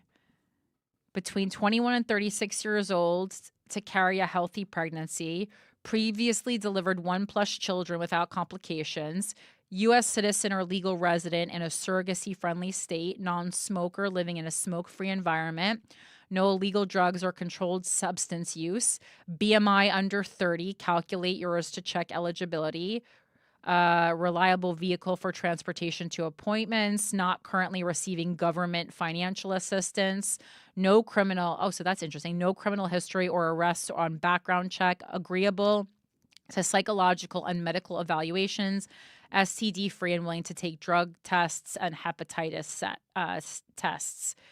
Women who meet the above qualifications and have a genuine desire to help others build families are ideal surrogate candidates. But what does this mean in practical terms? The ideal surrogate candidate is in good physical and mental health, has given birth to and is raising at least one child, has had uncomplicated pregnancies and deliveries, is financially stable, which is weird because like this is classically something that people do because they need money, and especially like it's a great thing to do if you are raising a child and like maybe you can't go to work but you can be pregnant while you're at home, has a strong support system, has an ability to maintain a healthy lifestyle throughout the pregnancy. And then there's egg donors. How much are they paying for this? I don't even, there's no money on it. There used to be ads all over the subway for like targeted at college students that it was like $8,000 like for your eggs. And believe me and all my friends thought about it. All right. And then this is last one is from WACO Hillary, maybe the same Hillary who just called. I do not know. It says, she writes, so this is fucked. Trump's new executive order gives cities the green light to lock people up. No crime, no due process just for being unhoused. They're calling it treatment, but let's be real. It's forced hospitalization with no end date.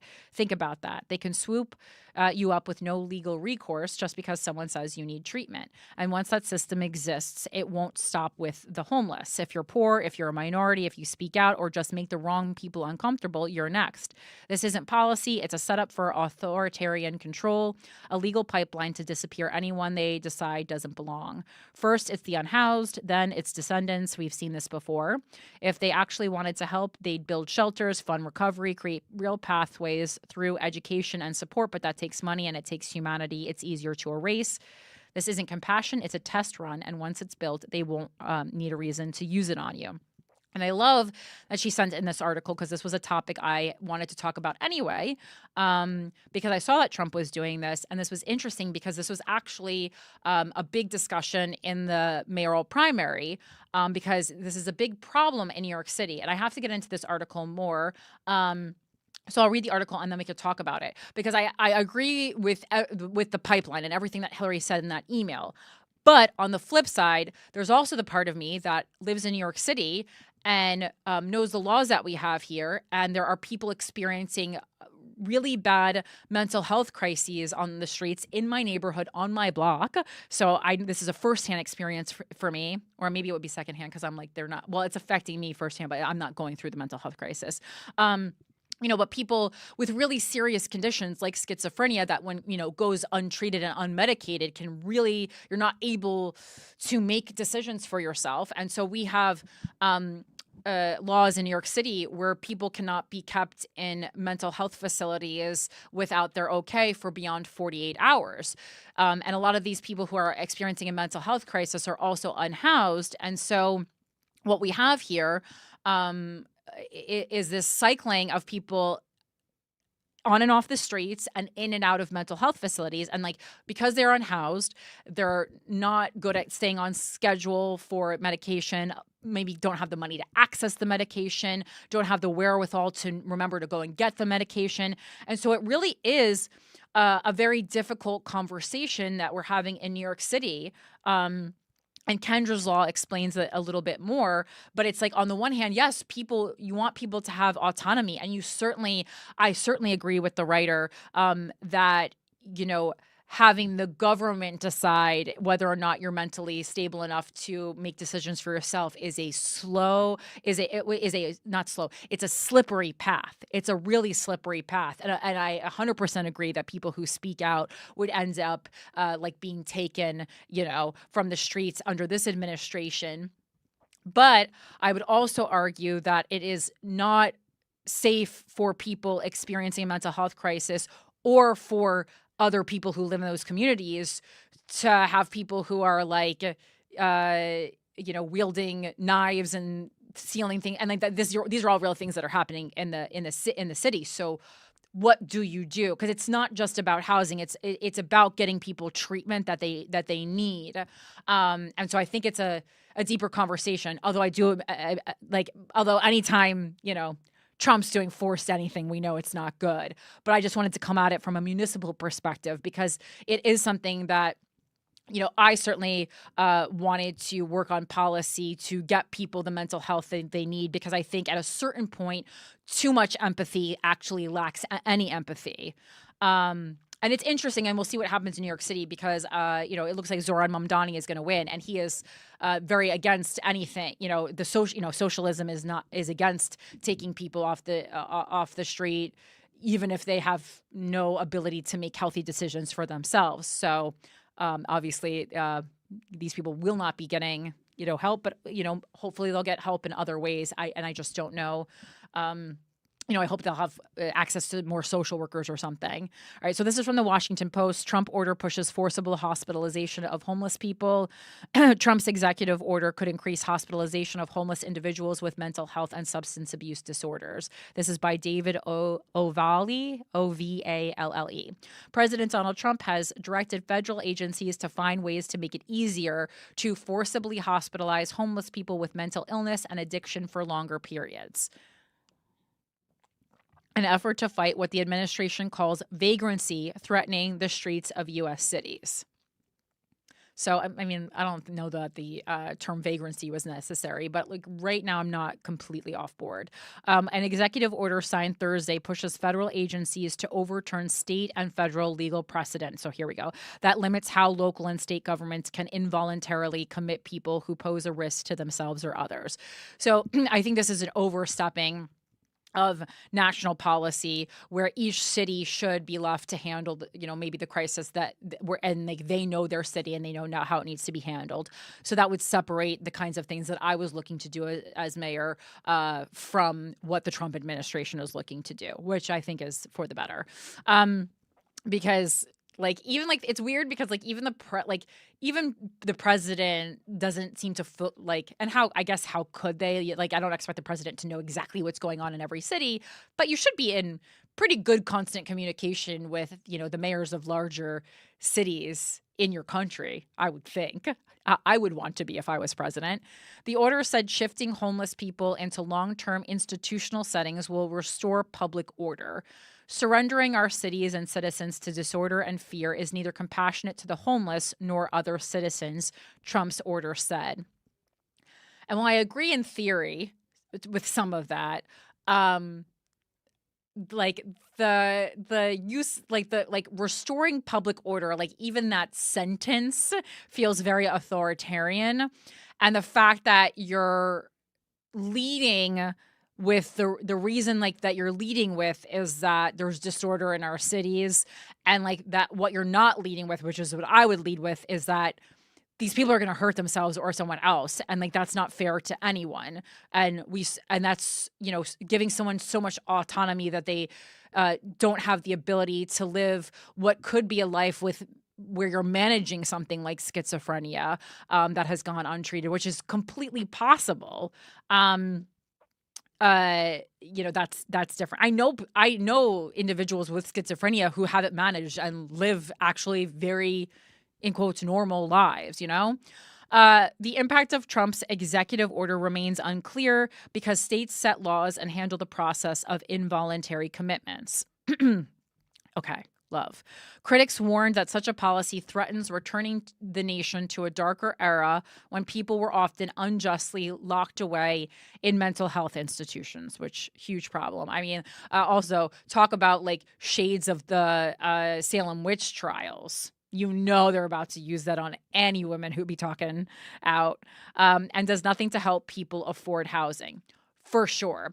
I think the house, those people are going through a twofold issue, because even if you're, if you don't have a home and you have a severe mental illness, even if you had money to buy a home, you unless you get your mental health taken care of, you're not going to remember to pay rent, or it might, turn into a hoarding situation or something like that. So it's twofold, but yes, the safest communities are those with the most housing and resources. Yes.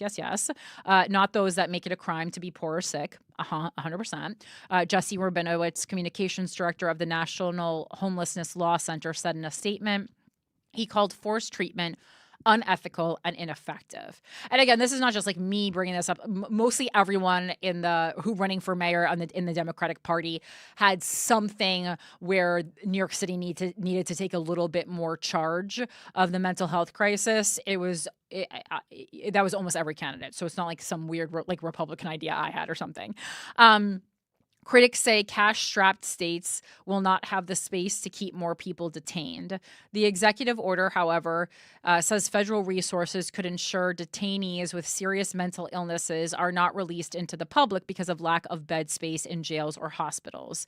The order also instructs against agencies to prioritize funding for mental health and drug courts and to not fund harm reduction programs that the administration says facilitate illegal drug use, which, I mean, harm reduction programs are usually pretty successful. You can look into cities that have funded them.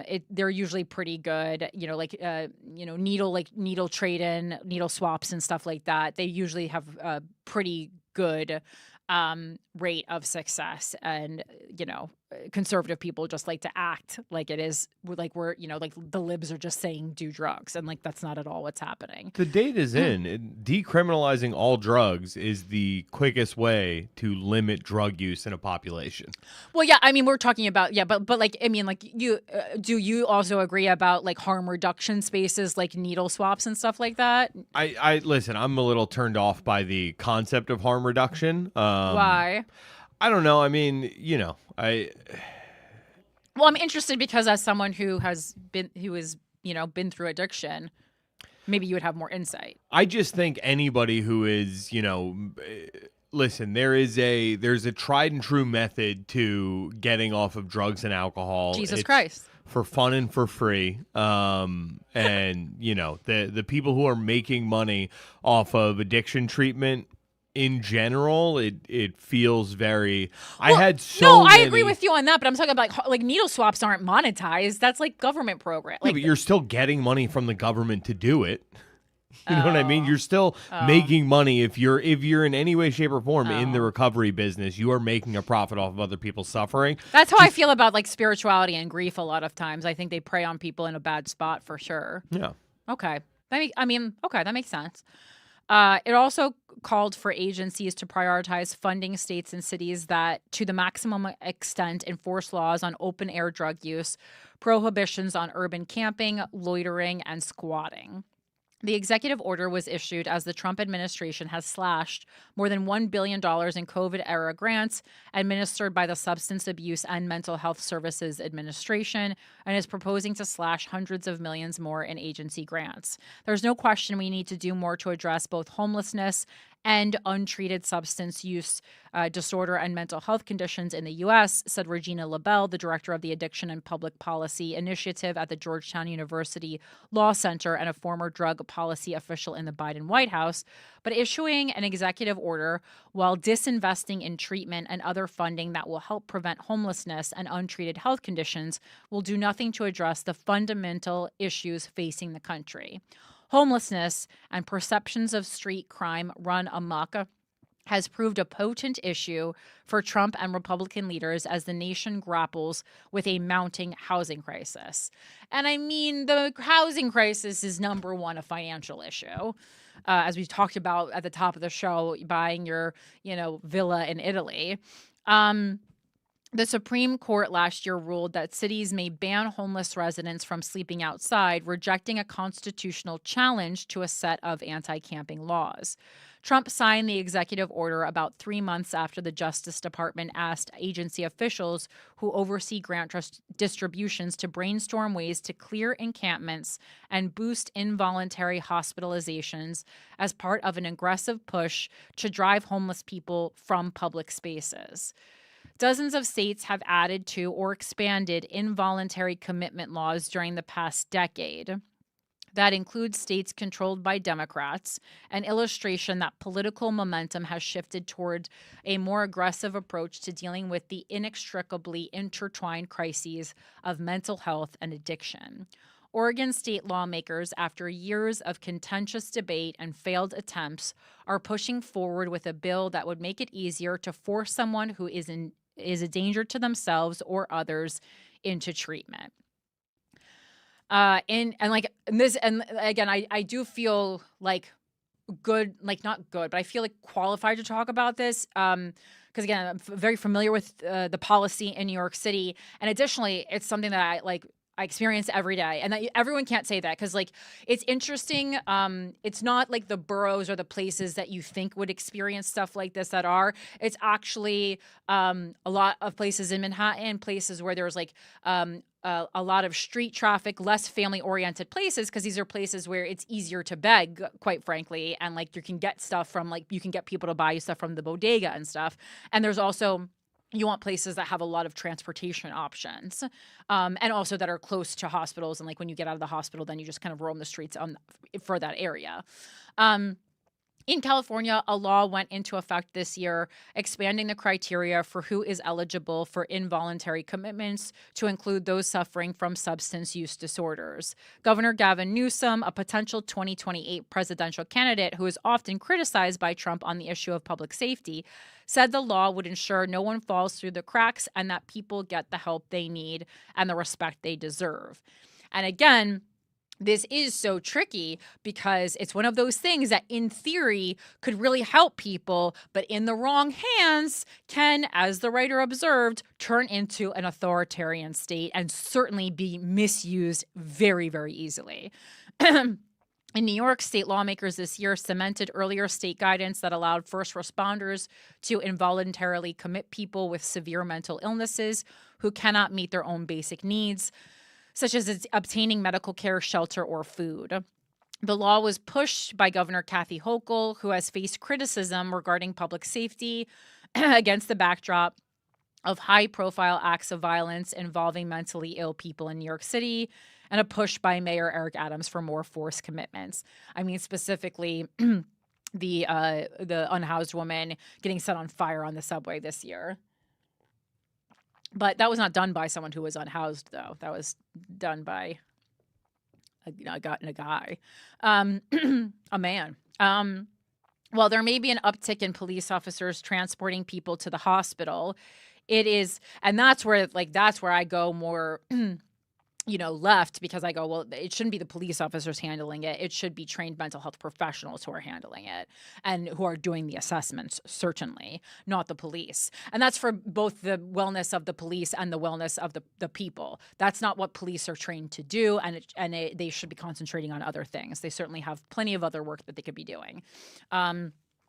It is doubtful that significantly more people will actually be admitted for forced treatment, said Patrick Wilds, a former Assistant Secretary for Human Services and Mental Hygiene under Hochul. I don't think that there's all these people who are waiting around looking unwell who need to get picked up, he said, but I do think that it can make some members of the public feel better that, in theory, it's easier for the authorities and for the government to try to bring people in.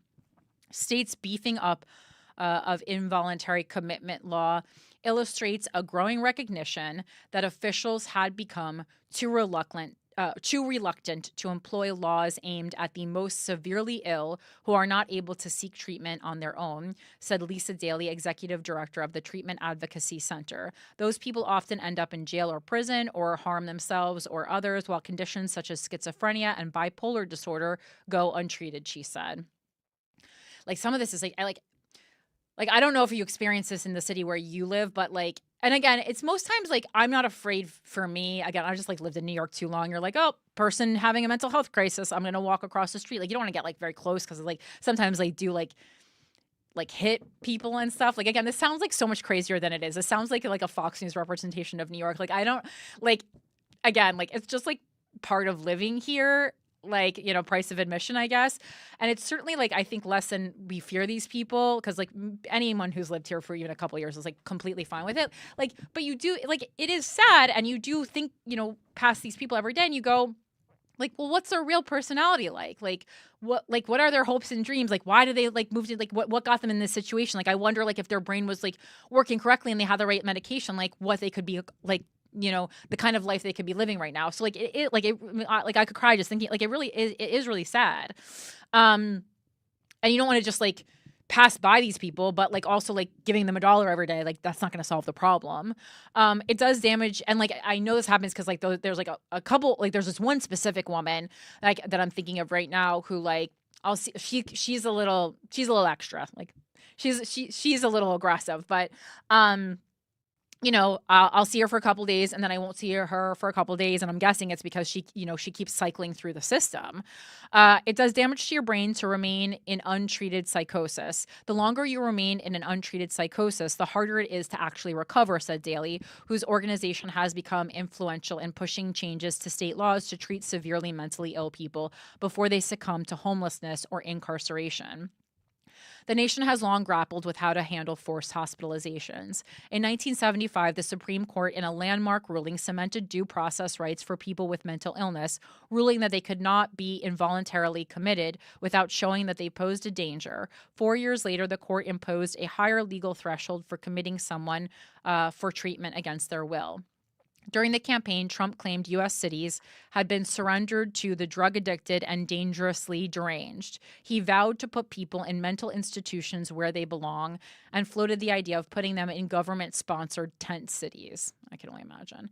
His rhetoric suggests an interest in retrenchment and a movement back toward institutionalization, said Jennifer Mathis, deputy director of the Judge David L. Balzalone Center for Mental Health Law.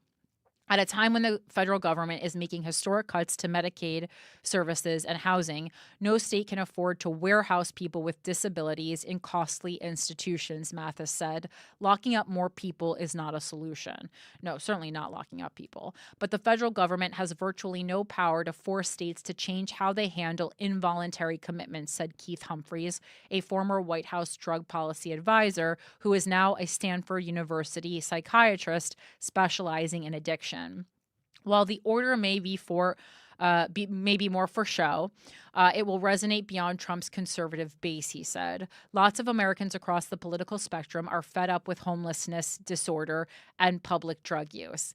Again, like, they're using fed up in the not the way I'm fed up that people have to live like this. Like, that's my primary fed upness. Like, I understand quality of life is a concern.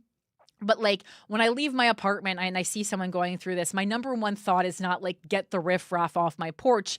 My number one thought is like, fuck, we're doing something wrong as a city. In a city where you have the extreme kind of wealth that you have in New York City, the fact that this is such a part of daily life, like, it makes me sad. It doesn't make me like, oh, I can't even enjoy my smoothie without having a person in a mental health crisis flail an arm at me. Like, that's not where my mind goes. I go, fuck. Like, to me, when you see that, it means like our government is failing. That's how I see it.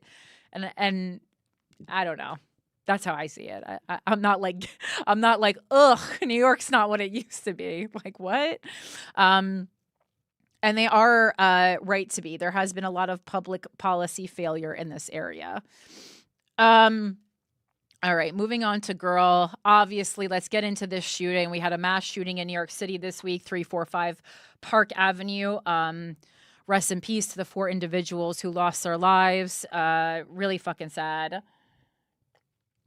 But also has given us more conspiracy theories. And I gotta be honest, like, I think this shooting is pretty straightforward. It's a former athlete who was suffering from CTE from playing football, and he had a note in his pocket, and he went to shoot up NFL headquarters and took the wrong elevator and accidentally ended up on the 33rd floor and ended up killing one of the heads of Blackstone, which is a real estate company that many people are angry at because they have bought up a lot of properties and jacked up the prices, and many people feel that they have stolen purchasing opportunities from Americans and are now forcing them to rent. And I do not argue that this is obviously this is a huge problem. Corporations buying up property and then renting it back to us, the poors. That's obviously a problem. I would never say that it wasn't. In this specific instance, though, I do not think that this was why that guy showed up here. Again, also, he drove from Las Vegas. And if we're talking about places where rent is cheaper, Las Vegas is notoriously one of the most affordable places, and people flock to there the way they flock to Florida to own and rent property because the cost of living, especially for property, is so much lower. I mean, my friend who lives in New York City, who spent some time living and working in Las Vegas, lived in a fucking mansion when he was living in Las Vegas because he could afford one there, and certainly cannot afford such a piece of property here. going to on Instagram because there was just so much chatter about it there that I saved some stuff. All right, so I've been following Here's Why Kevin a lot on Instagram, and okay, so because I saw a lot of people immediately go into the conspiracy theory things, and again, like while it is, I guess you could say a little sus that they ended up killing one of the heads of Blackstone. I just, again, do not think this was purposeful. It seemed a little erratic, like the people that he was killing. And it truly just seemed like, he also, it's a person who has a history of mental illness, who got access to a gun. So that's another conversation. But like, yeah, as Here's Why Kevin says, conspiracy theorists try to make NYC shooter the next Luigi Mangione. And the next frame says Wesley LePatner, CEO of Blackstone Real Estate Income Trust, has been evicted from the mortal plane. But, and I know like people are like, what are the chances? It's like, well, the CEO of a company works at the company, and in New York City, like there's just a lot of prominent companies who have a lot of financial reach and a lot of reach in general because it's New York City, and they were in an area of New York City where there's a lot of corporate buildings, which is why the NFL headquarters was also in this building. Obviously, like a lot of times many powerful companies exist in the same building, and so your chances of killing someone important in the business world just like kind of go up. So it says internet conspiracy theorists are trying to cast Shane Tamura as a vigilante similar to Luigi Mangione by claiming he deliberately targeted Wesley LePatner, a CEO of Blackstone's subsidiary, during his attack at 345 Park Avenue. But reports make clear that Tamura was not targeting her specifically. Wesley LePatner was in the building's lobby. Oh yeah, and she was killed in the lobby too, so that makes even less sense. She wasn't even killed on the 33rd floor.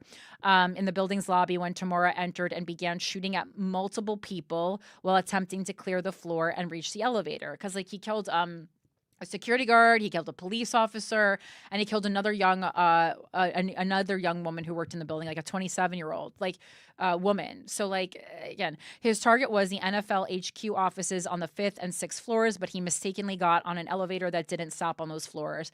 And again, maybe if you don't like work in a big building or have never been to like the big buildings in New York City, that doesn't make sense. But like these buildings here, I get confused. Like every time I go to like Sirius XM, like they're so confusing. There's different elevators that like one elevator bank will like only go floors 1 through 12. My friend lives in a building where it's like north, south, east, west, and you have to take it, and I get lost every time. So like it is very, very, very, very, very, very, very easy to take the wrong elevator. And I guess once you've committed to a mass shooting, you just ride it out. I don't know.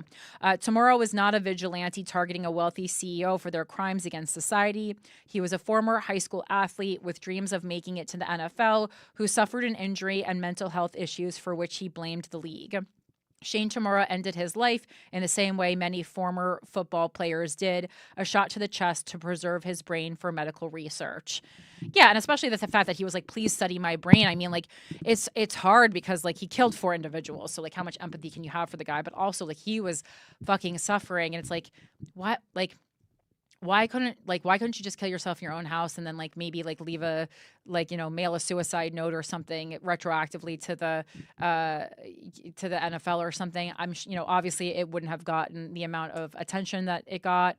So I guess I see, but it's just really fucked up that 4 people had to die, and I am not like I was also not I understand the reaction to the Luigi Mangione killing, as we've talked about before, the CEO killing, but I don't think that is a precedent or a pattern that we want to start in the country. I think that unfortunately that's like a quick fix to something that we need to like just continually fight our government, which is not as fancy and fun.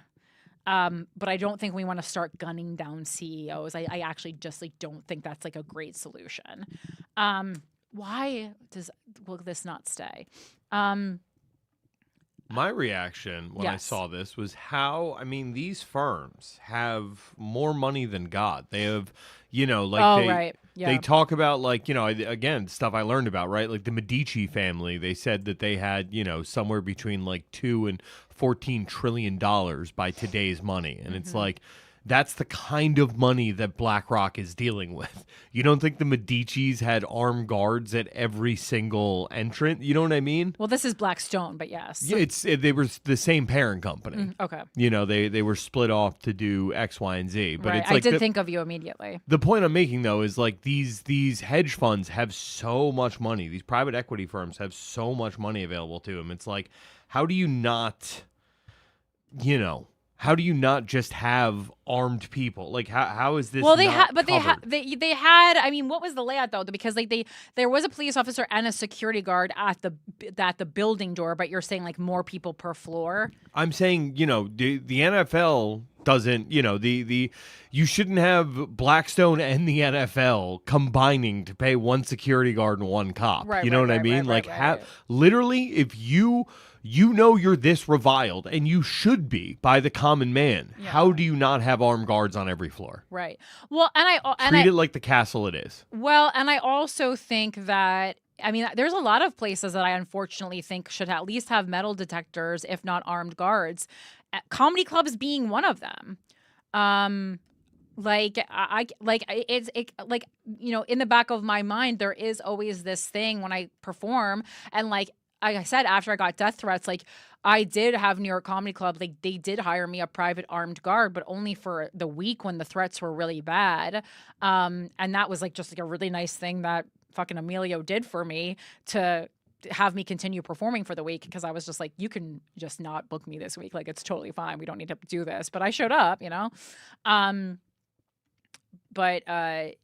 does seem like there's too many spaces where we're just like saying, well, guns shouldn't exist. And that's just not really good. Can you read this New York Times article? Like, it's not loading for me, even though I have a subscription. Like, what do I even pay them for? It never loads when I'm down here, and I don't know what the deal is. Unless you can't get into it through the archive. Because then maybe I'll just move on to this Bloomberg one. Like, truly, what is the point? So it's one of those ones where it's just real-time updates? Yeah, it's real-time updates. What's the update right now? All right, so this was updated. This is updated 38 minutes ago. He had been held involuntarily in Nevada after mental health crisis in 2022. It's very on theme. Last year, he had been the subject of multiple calls related to mental health logged by the Vegas PD. Can you read this? Or you want me to? Oh, I can't read this far away. All right, give me 1 sec. Close the door. Whoa.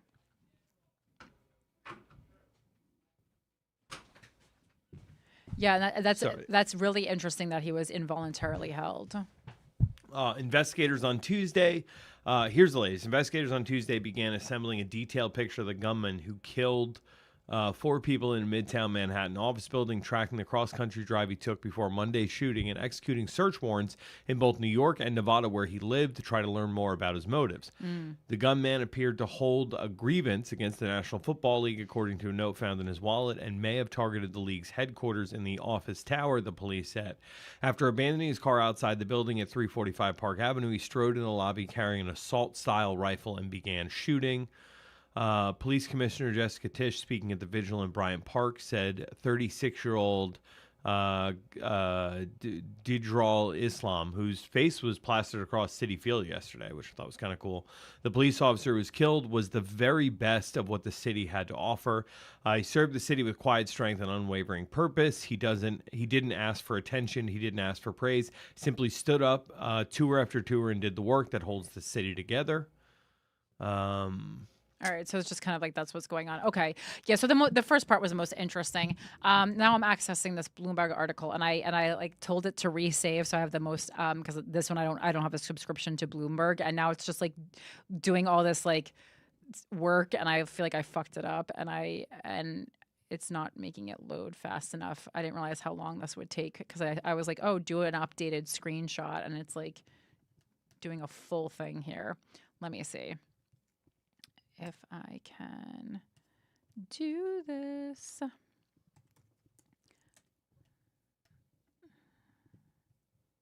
right. All right. So it says Blackstone executive's death in mass shooting rattles private capital industry. Again, this is from Bloomberg by Aaron Fuchs. I'm guessing it is, not Fox.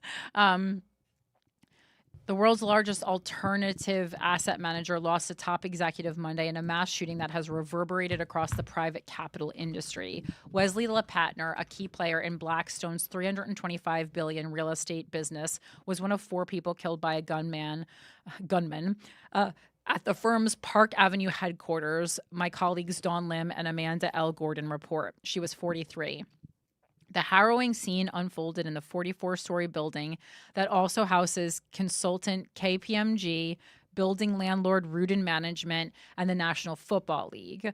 The killing rattled many who work in finance and in private capital firms specifically. Park Avenue in Midtown has come to be known as Wall Street North, with the vicinity housing offices of Ken Griffin's Citadel, Blackstone's spinoff PJT Partners, Eris Management, Blue Owl Capital, and others.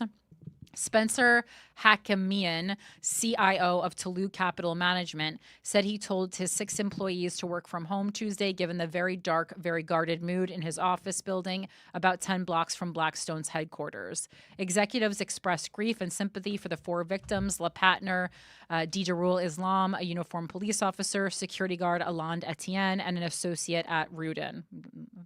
Don't even say her name. What is her name? Julia Hyman, I think is her name. The death of LePatner will leave a mark on Blackstone. The executive who joined Blackstone in 2014 after more than a decade at Goldman Sachs was the head of the Core Plus real estate business, a major division at the asset manager that's known for buying and holding investments with steadier returns. Hailed as wicked smart by Blackstone president John Gray and an extraordinary talent by former executive vice chairman Tony James, LePatner rose through the ranks in her decade at the firm, this year taking on the role of CEO of the Blackstone Real Estate Income Trust, a $53 billion property owner. The firm had been eyeing her for bigger responsibilities, Lim reports. On Tuesday, some firms mentioned the tragedy at the outset of their earnings calls. I want to take a moment to acknowledge the tragedy that occurred at 345 Park Avenue, just a few blocks from our New York office. Kurt Schnabel, co-head of U.S. Direct Lending in the Eris Credit Group, said on a call with analysts, "This senseless act of violence has deeply affected our community." Public-private mashup. Capital Group and KKR are the latest money managers to ramp up their efforts to bring private assets to the masses, my colleagues Cilla Brush and Allison McNeely write. The firms asked the SEC to approve a fund that will combine U.S. stocks with private equity. The vehicle would seek to reach a wider client base than institutional and high net worth investors who typically back private equity funds. The minimum allocation would be just $1,000. So I was just wanted to go into this a little bit more to like talk about the business of it, but it seems like they just use this as like an entrance. Again, I couldn't look this one up before because I don't have this like VPN thing. But all right, so I was just kind of like, are they going to get to the meat of anything else? I don't think they are. Then they're just going into business talk that I don't really fully understand. Obviously, this was a woman who was in charge of a lot of capital. But again, I think it was a mere coincidence, and I think there were a lot of high-powered, wealthy people in charge of a lot of things in that building that could have been gunned down that day. And sometimes it's a cop with a working class guy, and sometimes it's a CEO. And I think more than a conspiracy theory, it really is more of a conversation, if anything, about mass shootings affecting us all, and you can be the wealthiest person in the building or the poorest person in the building, and you're equally eligible to be gunned down by a man within a mental health crisis who decides that he wants to shoot up people in a building that day. I think that's really what the thing is. And I'm glad. Here's why Kevin, said, "Hey guys, this is not a conspiracy theory," because the left has been getting more and more into conspiracy theories. Again, it's just a larger conversation about our absolute distrust, and as the distrust kind of festers with the Democratic Party, I think we're going to see more liberals believing conspiracy theories. But one person who really surprised me, and we've talked about her on the show before because I really love her and I follow her and I do go to her for news content and, kind of like her verbal op-eds basically. But Amanda Seales was like kind of really convinced that this was a conspiracy theory and something like Luigi Mangione-esque. And I was just really surprised by that. She did think it was she did think that the Donald Trump assassination attempt was also staged. That one I'm still a little like unsure about because I immediately thought, oh, this has to be fake too. That was my initial gut reaction. And then when I saw her talking about it, I was like, cool, like a smart person is talking about this and someone who does a lot of their own independent kind of news reporting. But yeah, when I saw people trying to make this one into a conspiracy theory, and again, feel free to email me anything. This for me was just like pretty clear cut and like just a no on conspiracy for me. Michael, you love conspiracy theories. What are your thoughts? I mean, I don't know. I think it is. I do think it's odd.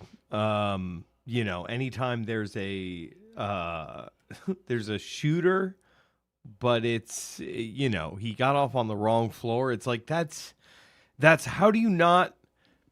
You didn't see an NFL sign. Yeah, but he just started shooting in the lobby, so it didn't really seem like he had a plan. Started shooting in the lobby. I thought he got off on a floor. He did that too, but I just said this woman was killed in the lobby. She wasn't killed out on the 33rd floor. She was killed in the lobby. It said.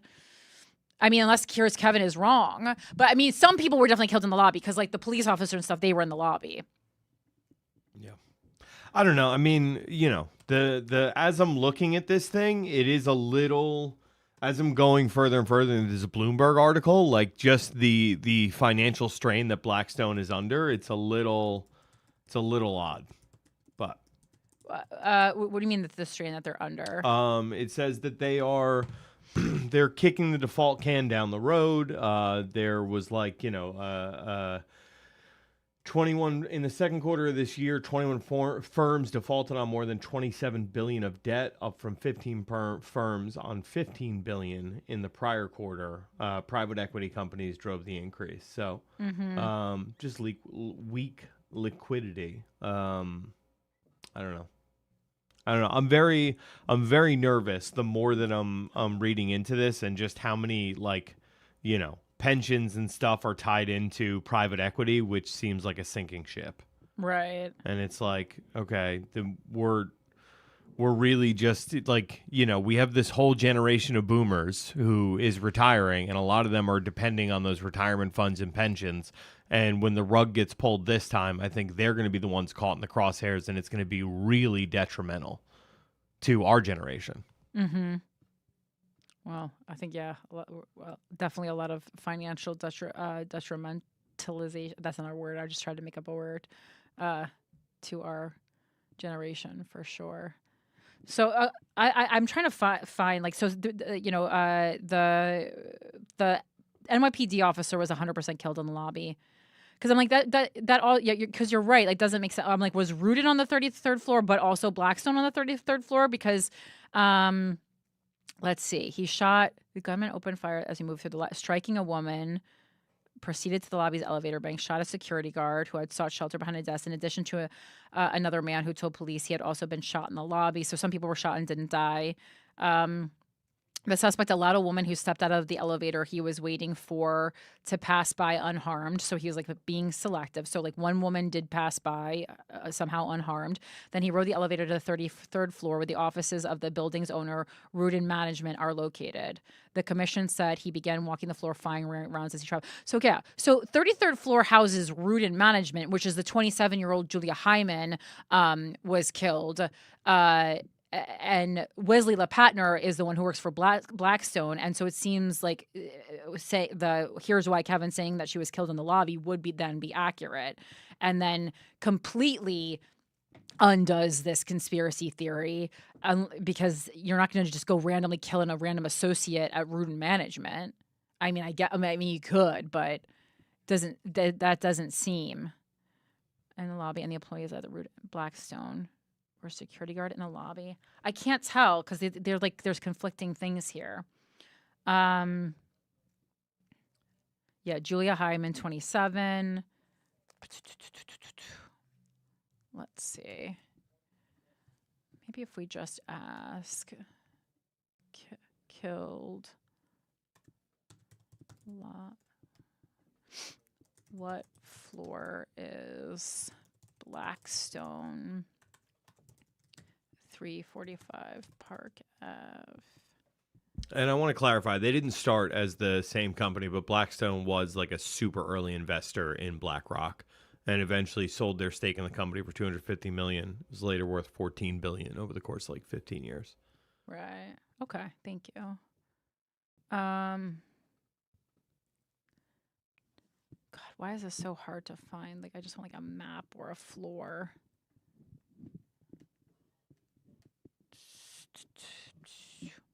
Yeah, because it does, like, obviously the building comes up. There's even a Wikipedia for 345 Park Avenue. 44 floors. Does it even say, though? Emery Robinson's. The Blackstone Group. Would it say? So what if you went to their website? Would it give you a mailing address? Blackstone.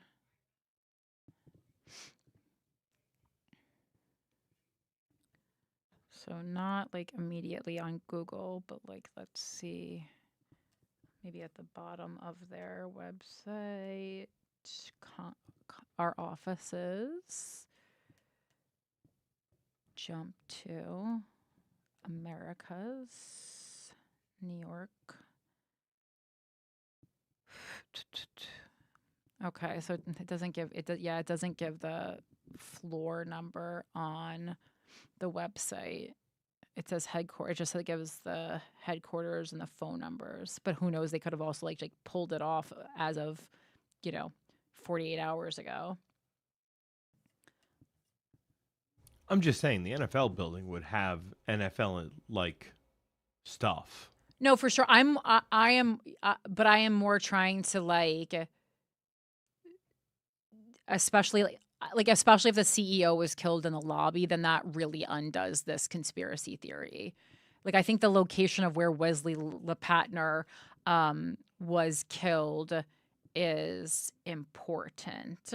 And again, I thought it was lobby because that's what Here's Why Kevin had reported, but that's just Instagram. Like, I think they're good, but I'm not gonna they could have certainly made a mistake, and like certainly. And again, like, it seems like Rudin Management is definitely on the 33rd floor. So does Blackstone have its own floor, or does it share a floor with Rudin? Anyway, all right. We'll figure it out, or someone can call in and do it. I just don't have time to look into this, and I want to get on with the show. A quick Epstein file update. Let's see. This is from CNN. Again, this is updated 42 minutes ago. I just think we've been covering this story for a long time, so I just want to do a little update because there is an update as of today.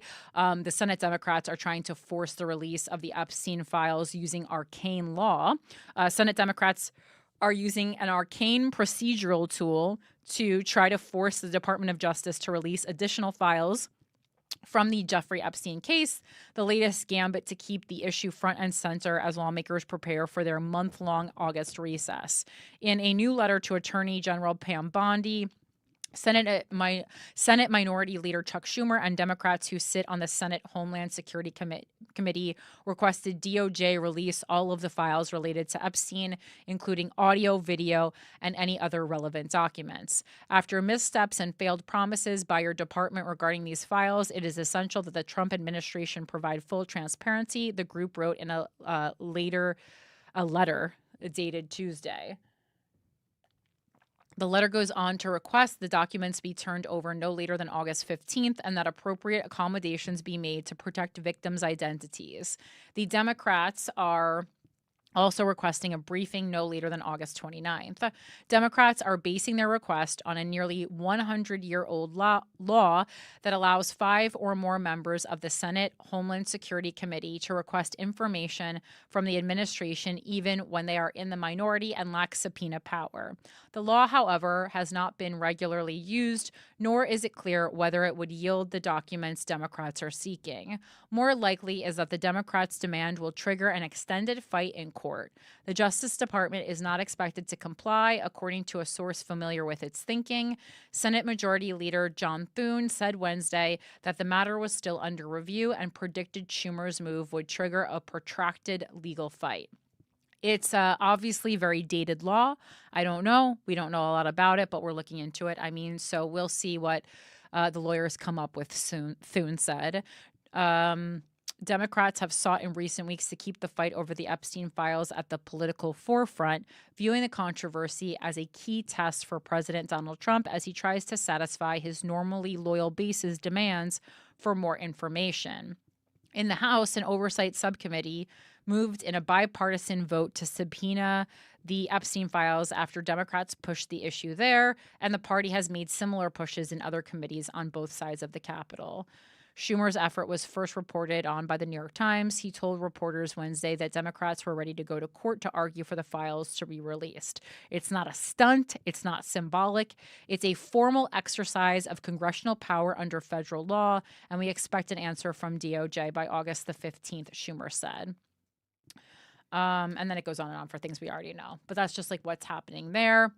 So we'll see what happens, what the lawyers are able to drum up. All right. I think the main story for this week actually probably was, depending, I think the mass shooting in New York City, and then also kind of something happened in the past week, and we're going to get into it as, the other part of our main story, where just everyone kind of realized the treatment of civilians in Gaza is not right, finally. I don't really know. Just there was a shift.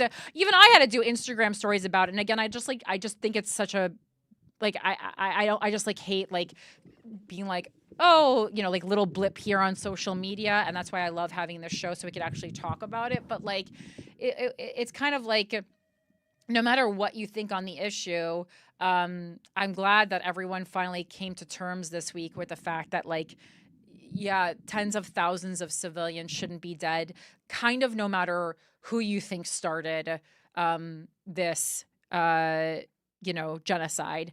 And no matter who you think, is it Israel only committing the genocide? Do you think it's a compilation of Israel and Hamas committing the genocide? That's what I believe. But again, it doesn't, at this point, as I said in my Instagram stories, we have to realize that no matter who you think it is, Israel and Palestine are obviously not able to resolve this amongst themselves. That means that the rest of the countries have to step in, and that's why the International Court of Justice exists. Right now, only South Africa has stepped in, unless something has happened in the past couple of days that I haven't seen. Only that South Africa is the only country to be like, yo, this is a genocide. And I guess that's maybe they don't want to piss off, maybe many countries don't want to piss off Israel. And I don't know if you have to say who's committing the genocide, but maybe you could just write a letter saying a genocide is happening and maybe it's all Israel or maybe it's Israel and Hamas, but whoever it is, it needs to stop right now. So write that letter. And as I said, because South Africa, no shade if you live in South Africa, but it's just not a prominent enough country as far as power goes in their International Court of Justice. So other countries, America being a prime example, have to step in and say, this needs to stop now. Because the whole time I'm watching, I'm going, obviously, like, we're talking about boycotting, we're talking about sending aid. What needs to happen is what happened during the Holocaust, where other fucking countries need to step in and say, we don't really care whose fault this is. This death and destruction needs to end now. Hard stop. And that's what I've been waiting for, going, anyone gonna stop this? Is anyone gonna internationally gonna stop this? Because that's what needs to happen. That's why we have things like the International Court of Justice, so that shit like the Holocaust can't fucking happen again. And yet, here we are. All right. So right before we get to that, I did want to quickly, let's see. I want to quickly talk about that was like that rant was like a little teaser to the main story that we'll end with. But this is from NPR. The U.S. is destroying $9.7 million in contraceptives. Is there another option? I thought this was interesting. Obviously, speaks to lots of things that I am personally interested in. So felt like I should definitely cover it on the show. The State Department has confirmed plans to destroy millions of dollars worth of taxpayer-funded contraceptives meant for women in low-income countries. And we love cutting aid to Africa right now. So the controversial move comes as the Trump administration continues to scale back foreign aid. Truly would rather burn it than let people use it. And also, like, all right, if you don't want to send it to foreign people, fucking give it to people in the U.S. A stockpile of family planning products, including IUDs, implants, and pills worth $9.7 million has been stuck at a warehouse in Belgium since the administration dismantled the U.S. Agency for International Development and froze foreign aid earlier this year, according to statements from multiple humanitarian groups and U.S. lawmakers. And the product's expiration dates range from 2027 to 2031. So if that's your question, that's not the problem. They still can be used, according to Doctors Without Borders and the reproductive healthcare nonprofit MSI United States. The contraceptives were intended for girls and women in low-income countries, particularly in sub-Saharan Africa. But instead of going to crisis zones and refugee camps, they will be incinerated in Europe. All right? So Europe, you're complicit. Fucking get on your representatives. In a statement shared with NPR, the State Department confirmed that the U.S. will spend $167,000, which in U.S. money is, for the whole country is not that much. But still, it's $167,000 that can make an individual family's life amazing for a year to destroy the contraceptives at a French facility that handles medical waste. Only a limited number of commodities have been approved for disposal, it said, adding that no HIV medications or condoms are being destroyed. Oh, well, thank God. Only the stuff just for women. Several international humanitarian organizations, including MSI and UNFPA, the United Nations Sexual and Reproductive Health Agency, which I'm sure will be gone soon, say they tried to buy the supplies from the U.S. but were rejected. Trump doesn't have say over the whole United Nations, so it won't be gone. Critics of the plan, including some lawmakers in the U.S. and France, are now hoping they can push for a last-minute change before the stocks are due to be destroyed at the end of July. So tick-tock. If not, they say the lives of millions of people will be at risk of complications from unwanted or mistimed pregnancies. Chelsea Paulus, principal research scientist at the Guttmacher Institute, which supports abortion rights, told NPR that the $9.7 million worth of contraceptives could have provided pregnancy prevention for more than 650,000 people for up to 1 year, or for 950,000 people for up to 10 years, depending on the method. These are essential, life-saving supplies that would have supported reproductive autonomy and prevented unsafe abortions and maternal deaths being wasted and destroyed at U.S. taxpayers' expense, despite offers from global partners to distribute them to women and families in need. In a typical year, family planning assistance from the U.S. government, one of the biggest global donors to such programs, prevents 8.1 million unintended pregnancies. And these are the kind of stats I like to think of when I'm mad at America America because we do some good shit. 5.2 million unsafe abortions and 34,000 maternal deaths, according to the office of Senator Jeanne Shaheen, Democrat from New Hampshire, who sent a letter to Secretary of State Marco Rubio this month asking him to reverse course. The Trump administration's withdrawal of funds has created gaps that are disrupting the entire global system for these services, says MSF, which notes that it is against the backdrop of this heightened demand that the contraceptives are due to be incinerated. Destroying valuable medical items that were already paid for by the U.S. taxpayers does nothing to combat waste or improve efficiency, said Avril Benoit, CEO of the U.S. Offices of Doctors Without Borders. This administration is willing to burn birth control and let food supplies rot, risking people's health and lives to push a political agenda. Why didn't the U.S. sell the contraceptives?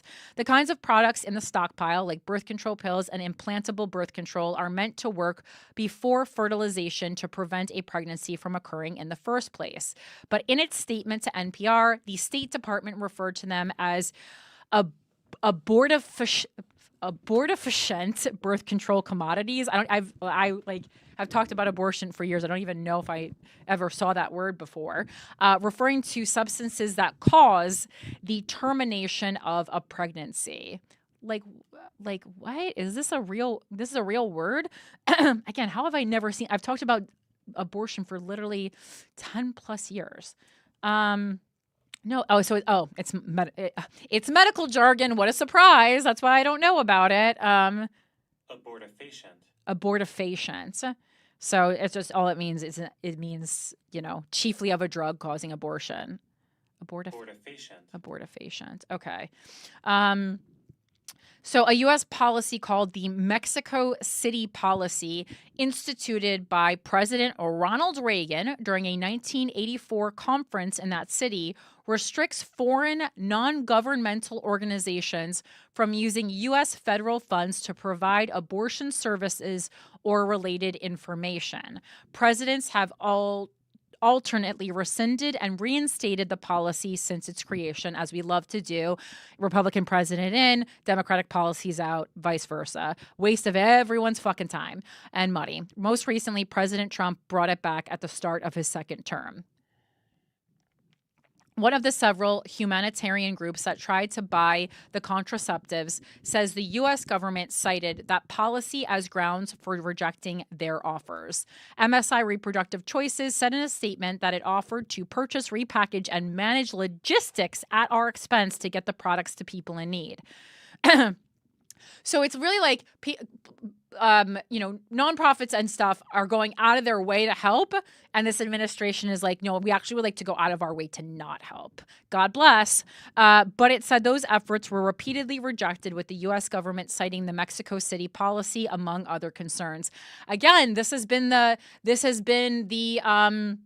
the playbook for this entire, especially second term of Trump. The administration is going and finding all these old laws and making sure let's figure out how to use these unused laws or these forgotten laws or these laws that Republican presidents always reinstate when they get into office, and have them stop anything that we deem progressive or, liberal or autonomous, body autonomy or female autonomy, anything like that.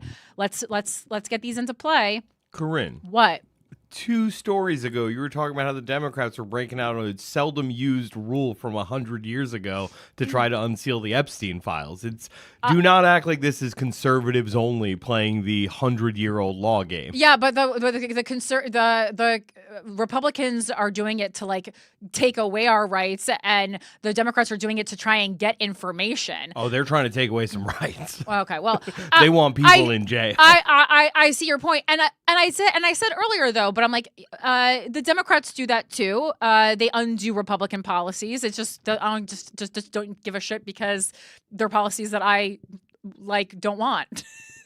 But yes, I hear you. I understand. But specifically, the Trump administration, Donald Trump, not Republicans specifically, Donald Trump specifically has been doing this excessively during this administration. I mean, during this term. Let's see. But it said blah, blah, blah. Shaheen told the BBC last week that the products in question have nothing to do with abortion. That is, again, another excuse that the administration is using to try and provide some sort of an explanation for why they're incinerating over $10 million in family planning supplies that women need around the world, she said. The government in Belgium, where the products are currently sitting in a warehouse in the city of Giel, says it has appealed to the U.S. Embassy in Brussels in hopes of protecting them. Good on you. The Ministry of Foreign Affairs is exploring all possible avenues to prevent the destruction of these stocks, including their temporary relocation. Foreign Ministry spokesperson Florinda Bilecki told NPR on Monday. Might be like Bellecci or something if it's Italian, declining to elaborate in order not to prejudge the outcome of the discussions. And some left-wing lawmakers in France, where the products are due to be shipped for destruction, are lobbying their own government not to participate in their destruction. Several female lawmakers have signed an open letter to French President Emmanuel Macron saying the country cannot become complicit. Fucking French, like the French, you keep on Francing it up, and I'm loving it, and I love that that they're recognizing that they cannot become complicit. I really love that, because even if it's like ultimately like America started in it, fuck yeah, don't become complicit with our nonsense. Saying the country cannot become complicit, even indirectly, in retrograde policies, nor tolerate that vital medical resources be destroyed.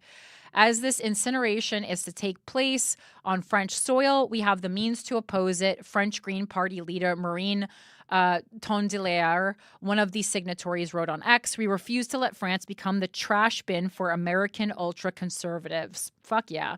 The lawmakers are urging Macron to request the suspension of the plan as part of a joint diplomatic initiative with the European Commission and to back humanitarian organizations that are willing to redistribute the products. Ultimately, MSF says the best path forward would be for the contraceptives to get to ministries of health in the countries that need them as soon as possible. Meanwhile, in the U.S., two Democrats, Senators Shaheen and Brian Schatz, Democrat Hawaii, have introduced legislation that would prevent foreign assistance commodities like food and medical devices from being destroyed or wasted. The Saving Lives and Taxpayer Dollars Act would prohibit the destruction of such items, including the 9.7 million contraceptive stockpile, unless all efforts to sell or donate them have been exhausted. All right. Fuck yeah. Good. All right. So let's get into kind of what we learned or what, you know, I don't know what the fuck happened this week where everyone kind of, again, just all of a sudden everyone was like, enough is enough this week with Israel and Palestine. But whatever it is, I think it's great. And again, yes, I do think Hamas is 100% complicit in this genocide that Israel is committing. I think Hamas is helping. I do think Hamas is stealing some of the aid.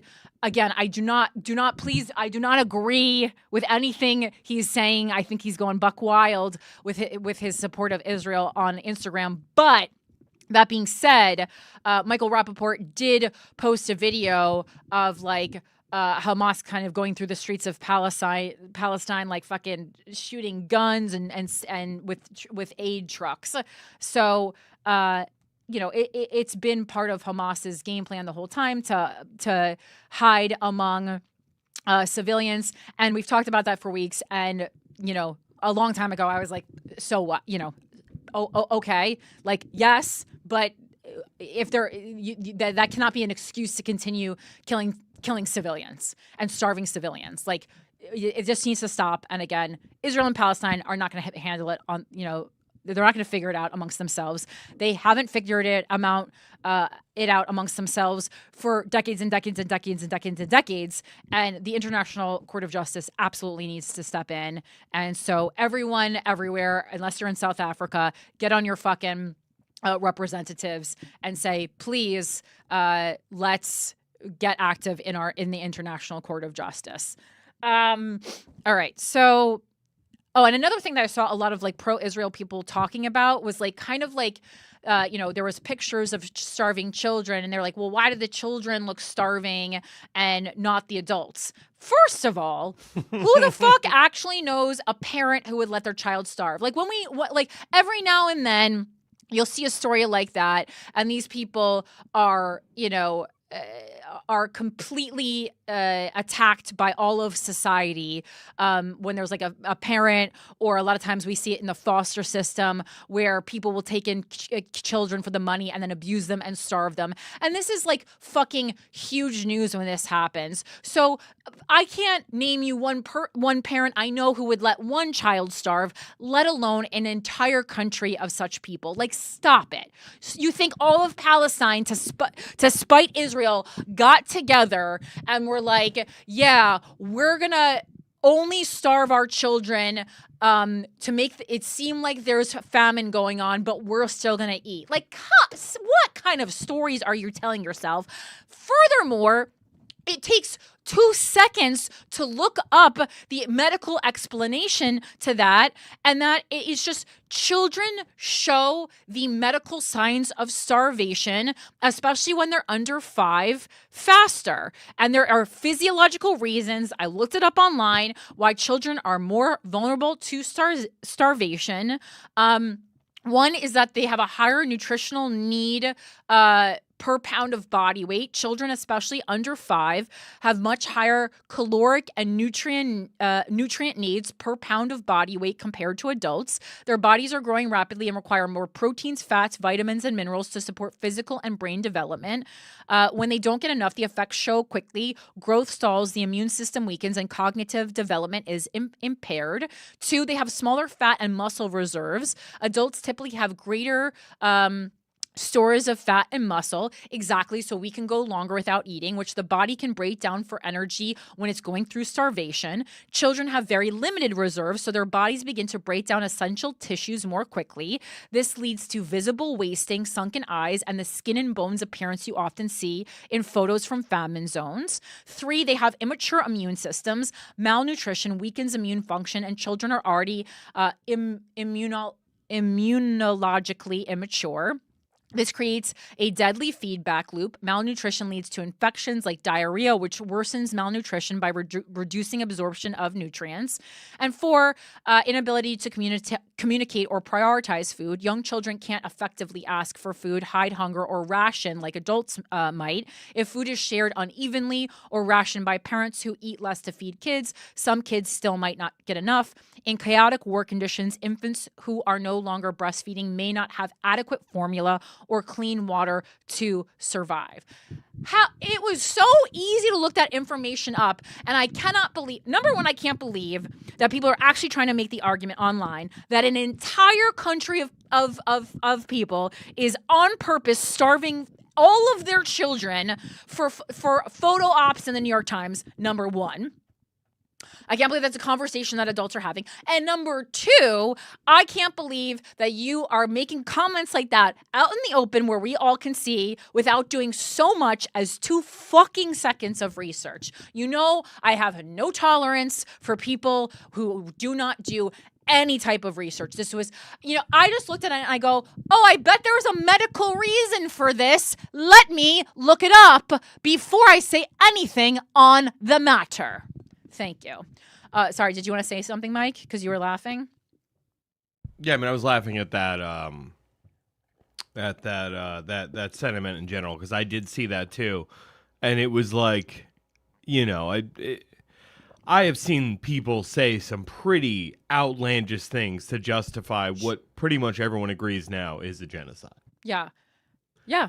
That was, and again, straight up disturbing to be like, I don't know, man, those kids sure do look hungry, but those parents, man, like, where are they getting the food? I'm right. like, yo, like they're all ordering Uber Eats or something to the Gaza Strip. Well, and also, and this genocide conversation, that there was that op-ed in the fucking New York Times not that long ago being like, no, this isn't a genocide. Like we all live on this show months ago, fucking.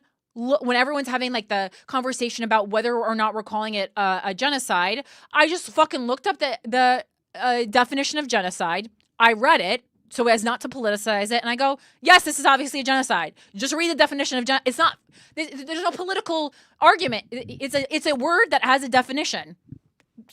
End of the story. Like there was no way to even argue it. And also again, she comes when we least expect her, and she does do some good stuff, even though she's largely a pain in the ass to the country. Marjorie Taylor Greene this week became the first Republican representative to call it a genocide. So good for you, Marjorie Taylor Greene. Again, it's weird because she does have this like kind of weird level of empathy for like animals and children, like in some ways, and it like randomly comes out. And so, you know what? Again, in my I do like to give credit where credit is due, and I don't want to only highlight Republicans when they do bad things. So good on you, Marjorie Taylor Greene. Something also groundbreaking happened today. And this is from allarab.news. So again, I'm skewing all the way this way just to show how interesting this is. For the first time, Arab League nations condemn October 7th, demand Hamas leave Gaza while calling for two-state solution at UN conference. And this to me says, like, we're going to do everything. We're going to do things that we don't normally do, whatever we need to do to stop this, right? And that's why I specifically wanted to pull it from, a pro-Arab news website, not like a pro-Israel website, not anything like that, not even middle of the ground, in a move to reestablish the two-state solution between Israel and the Palestinians, the EU, Arab League, and 17 other countries join. And again, this is exactly the kind of movement we need. We need other countries to get involved. So I'm so glad that there's a movement here internationally, joined an agreement on Tuesday at a United Nations conference calling for an end to the Gaza war. Notably, the declaration signed by Arab League nations, including Saudi Arabia, Qatar, Egypt, and others, featured the first public condemnation of Hamas for the October 7th massacre, along with a clear demand for the terror group to release Israeli hostages, disarm, and leave Gaza. Because I think maybe they're trying a different approach, because they're like, well, Israel and Hamas are both in ways responsible for this civilian slaughter. So like, what can we do to stop this? And I think that's like what we finally realized this week. It doesn't really matter. Just how can we stop this as fast as possible? And I think they're like, if it's releasing these fucking remaining Israeli hostages, go do it. The 7-page document is titled New York Declaration on the Peaceful Settlement of the Question of Palestine, and was obtained by several news outlets. Brazil, Japan, and Canada were also co-signers and called for the possible deployment of foreign military forces to stabilize the Gaza Strip after the war. In the context of ending the war in Gaza, Hamas must end its rule in Gaza and hand over its weapons to the Palestinian Authority with international engagement and support in line with the objective of a sovereign and independent Palestinian state, said the declaration. It also praised reform commitments made by the Palestinian Authority. We support the deployment of a temporary international stabilization mission upon invitation by the Palestinian Authority and under the aegis of the United Nations and in line with the UN principles, building on existing UN capacities to be mandated by the UN Security Council with appropriate regional and international support, the text read. The declaration affirmed the decades-old international position that a Palestinian state must unite the West Bank and the Gaza Strip on the basis of the 1967 borders with the eastern part of Jerusalem as the capital. It also pledged international support for the reconstruction of the devastated enclave. I mean, and it's just like, when you look at Gaza, it's just everything is, it is rubble. Expressed support for a recovery plan presented by the Arab Organization of Islamic Cooperation, and announced that a Gaza reconstruction conference would soon take place in Cairo. The joint agreement also condemned the Hamas invasion and massacre against Israel on October 7, 2023, which sparked the ongoing war Israel's been fighting for the past 2 years. France called the declaration both historic and unprecedented. For the first time, Arab countries and those in the Middle East condemn Hamas, condemn October 7th, call for the disarmament of Hamas, call for its exclusion from Palestinian governance, and clearly express their intention to normalize relations with Israel in the future, said French Foreign Minister Jean-Noel Barrot. In an interview with and I think this right here is something that could really make Israelis and Palestinians happy, because it's like, okay, we're acknowledging that Hamas is not good, is actually bad, and is hurting its own people, but we're also acknowledging that this has to stop, and this has to stop now, and we have to stop the destruction, the famine, the slaughter of civilians in this genocide. For the first time, Arab countries will condemn Hamas and call for its disarmament, which will seal its definitive isolation. European countries will in turn confirm their intention to recognize the state of Palestine. Half of European countries have done so. All others are considering it. Barrett told the JDD, which is Le Journal du Dimanche. The British Prime Minister has stated his intention to do so. Germany is considering it at a later stage. I saw England was saying they would do it by September if a ceasefire is not reached. Oh my God! It's October 7th, 2023. It's not happening. You got to do this now. Yeah, I think this it's is not gonna happening. We know it's not happening. It'll be a pile of sand by September. It already fucking is. It's awful. We will launch an appeal in the New York for other countries to join us in order to set in motion an even more ambitious and demanding process that will culminate on September 21st. Last week, French President Emmanuel Macron announced that France would formally recognize the state of Palestine at the UN General Assembly on September 21. There you go. Evoking condemnation from the U.S. and Israel. Israel and its ally, the United States, boycotted the United Nations conference on Tuesday. That's mature. Okay. Great. So that's breaking. And again, I think that, again, just like that, it was just so clear that other countries need to get involved in a big way. So I saw a thing the other week that said, okay, well, first and foremost, we got a caller on the line about the Gaza situation. Okay. Joe from Texas. And then I'll get to my thought after if he doesn't cover it. I would love to know what your thought is. Okay. You want to know what it is? Yeah. So the thing I heard the other week was that, the intelligence lapse that led to October 7th, there was a lot of finger pointing, within Israel. And Netanyahu basically said, look, we're going to do an in-depth investigation into this the moment that this conflict is settled. So it's like, well, but you have said for months on this show that you think Netanyahu was in cahoots with Hamas because he wanted a reason to go absolutely ballistic on Palestinians. Yeah, I mean, this is the most sophisticated spy network on the planet. They didn't know what their neighbors were doing. Agreed. They are literally at the forefront of all kind of intelligence operations, as we saw in that Ronan Farrow documentary. Meanwhile, though, he's kicking the ball down the street, just kicking the can down the street to take the pressure off him. The longer that this war keeps on going, the longer it is that he can't be prosecuted. So okay. that was just the thought that I had. Oh, look, he's pulling a little Eric Adams the other day. A little Eric Adams, Netanyahu. Okay. All right, and then the caller on the line is Joe. Joe, can you hear me? Hey, Mike, how we doing? Hi, Joe. You're on the air on Without a Country. What's up? Hi, Corinne. Second time calling in. Been a while. Hi. Yeah, I know we haven't really been promoting the phone lines. There's been so much to talk about, but it's a fun element of the show, so I wanted to bring it back. Yeah, absolutely.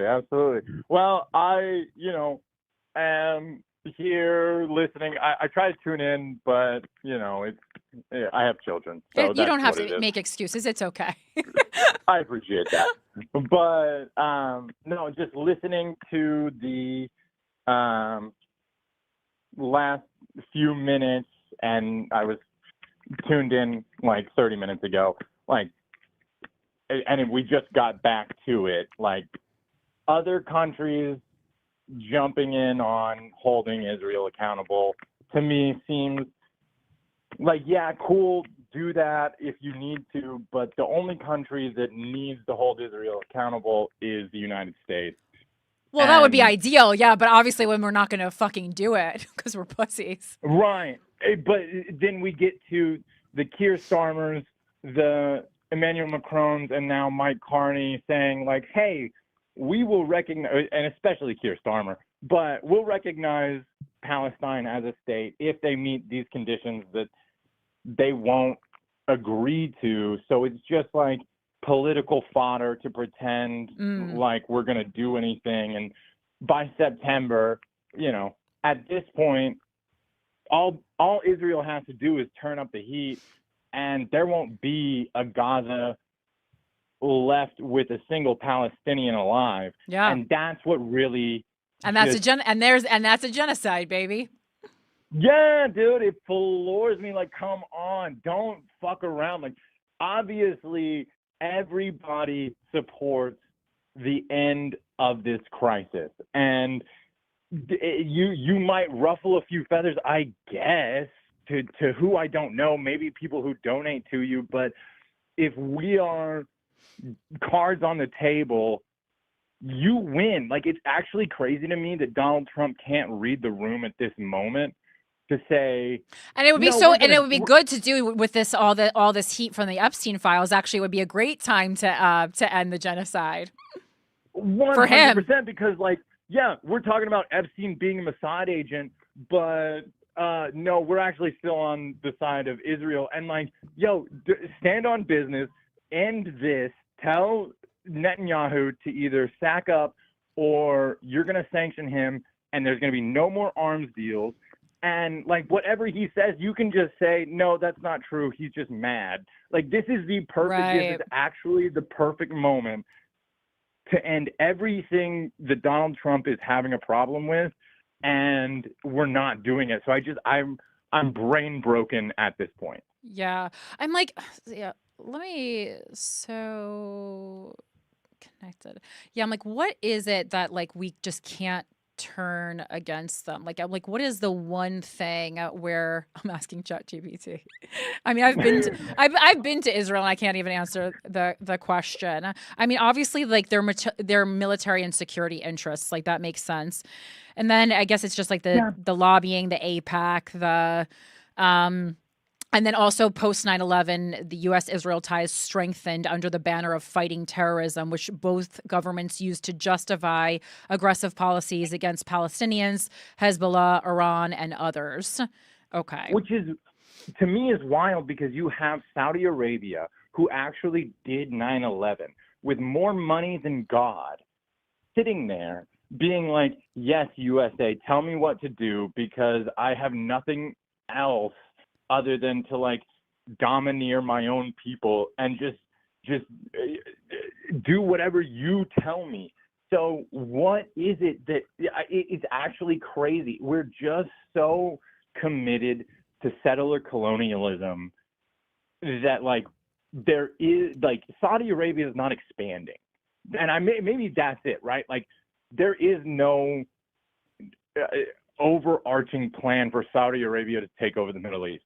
But Netanyahu would love to be in charge of Lebanon and Iraq and Iran, to the point where he's going to push it and see, like, they just bombed Lebanon, like 2 weeks ago, again, for no fucking reason. Like, you're bombing a sovereign country just for the fun of it. That's crazy work. I also think part of the reason, like, according to, like, kind of just, like, again, I'm taking this from, I just had ChatGPT summarize a lot of stuff for me. But besides, like, AIPAC, which is what everyone always talks about here in America, there's also, and this might play into why Trump isn't stepping in, like, this moment where we go, yo, this could be your big chance.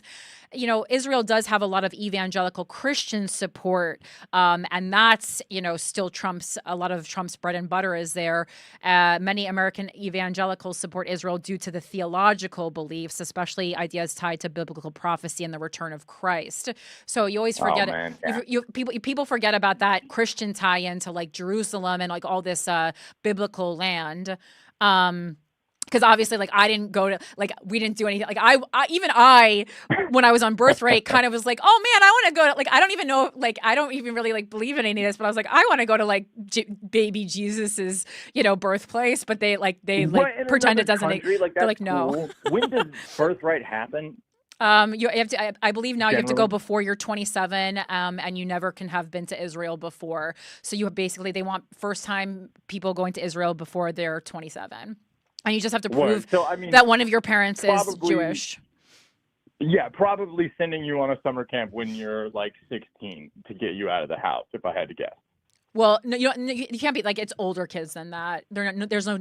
Oh, really? Yeah, it's like adult, like, because they basically, I mean, like, part of it, as I was talking earlier on their show, I don't know if you heard, but like, they definitely are trying to encourage you to like fuck Israelis and move to Israel. So like, it's like of age people. Yeah. Like 18 to 27 is like well, they want to make, they definitely encourage you to make Aliyah, which is to call Israel your homeland for sure. They definitely want you to do that. They don't even try to hide that. Nutty. Okay, see that, and these are just things that I know because my father is an evangelical pastor, right? And he pretends to be. He's a native guy who just like, our family got stuck on a reservation and we do the thing now, I guess. But okay. I've specifically discussed this prophecy with him, like, oh yeah, you think in the most anti-Semitic way that if all the Jews return to Israel, we get to go to heaven. And I'm like, I promise you, the hocus pocus that you believe in doesn't work like that. Oh boy, yeah. But I can't imagine. That's where I'm like, you could have, like, the statistics are probably on your side. There's not as many evangelical Christians pushing Israel than there are like just general folks that you could grab, independent and otherwise, who will be on board if you are the guy who did what you said and you ended the war. Sure. And you have like a moral righteousness, even though we're 6-7 months into your presidency, you win because Joe Biden didn't do it and he had a year and a half to figure it out. So that it is genuinely something that I cannot reconcile, even though I'm obviously not a Donald Trump fan. I'm like, dude, you could do this. Yeah, I think because you're so good at reading the room. Yeah, I think also perhaps, and this is like based on my friend works at Americans United, which is is separating church and state, and like they were posting clips from this documentary that I wasn't familiar with until today, but it's a 2024 documentary called Bad Faith that I definitely want to take time to watch.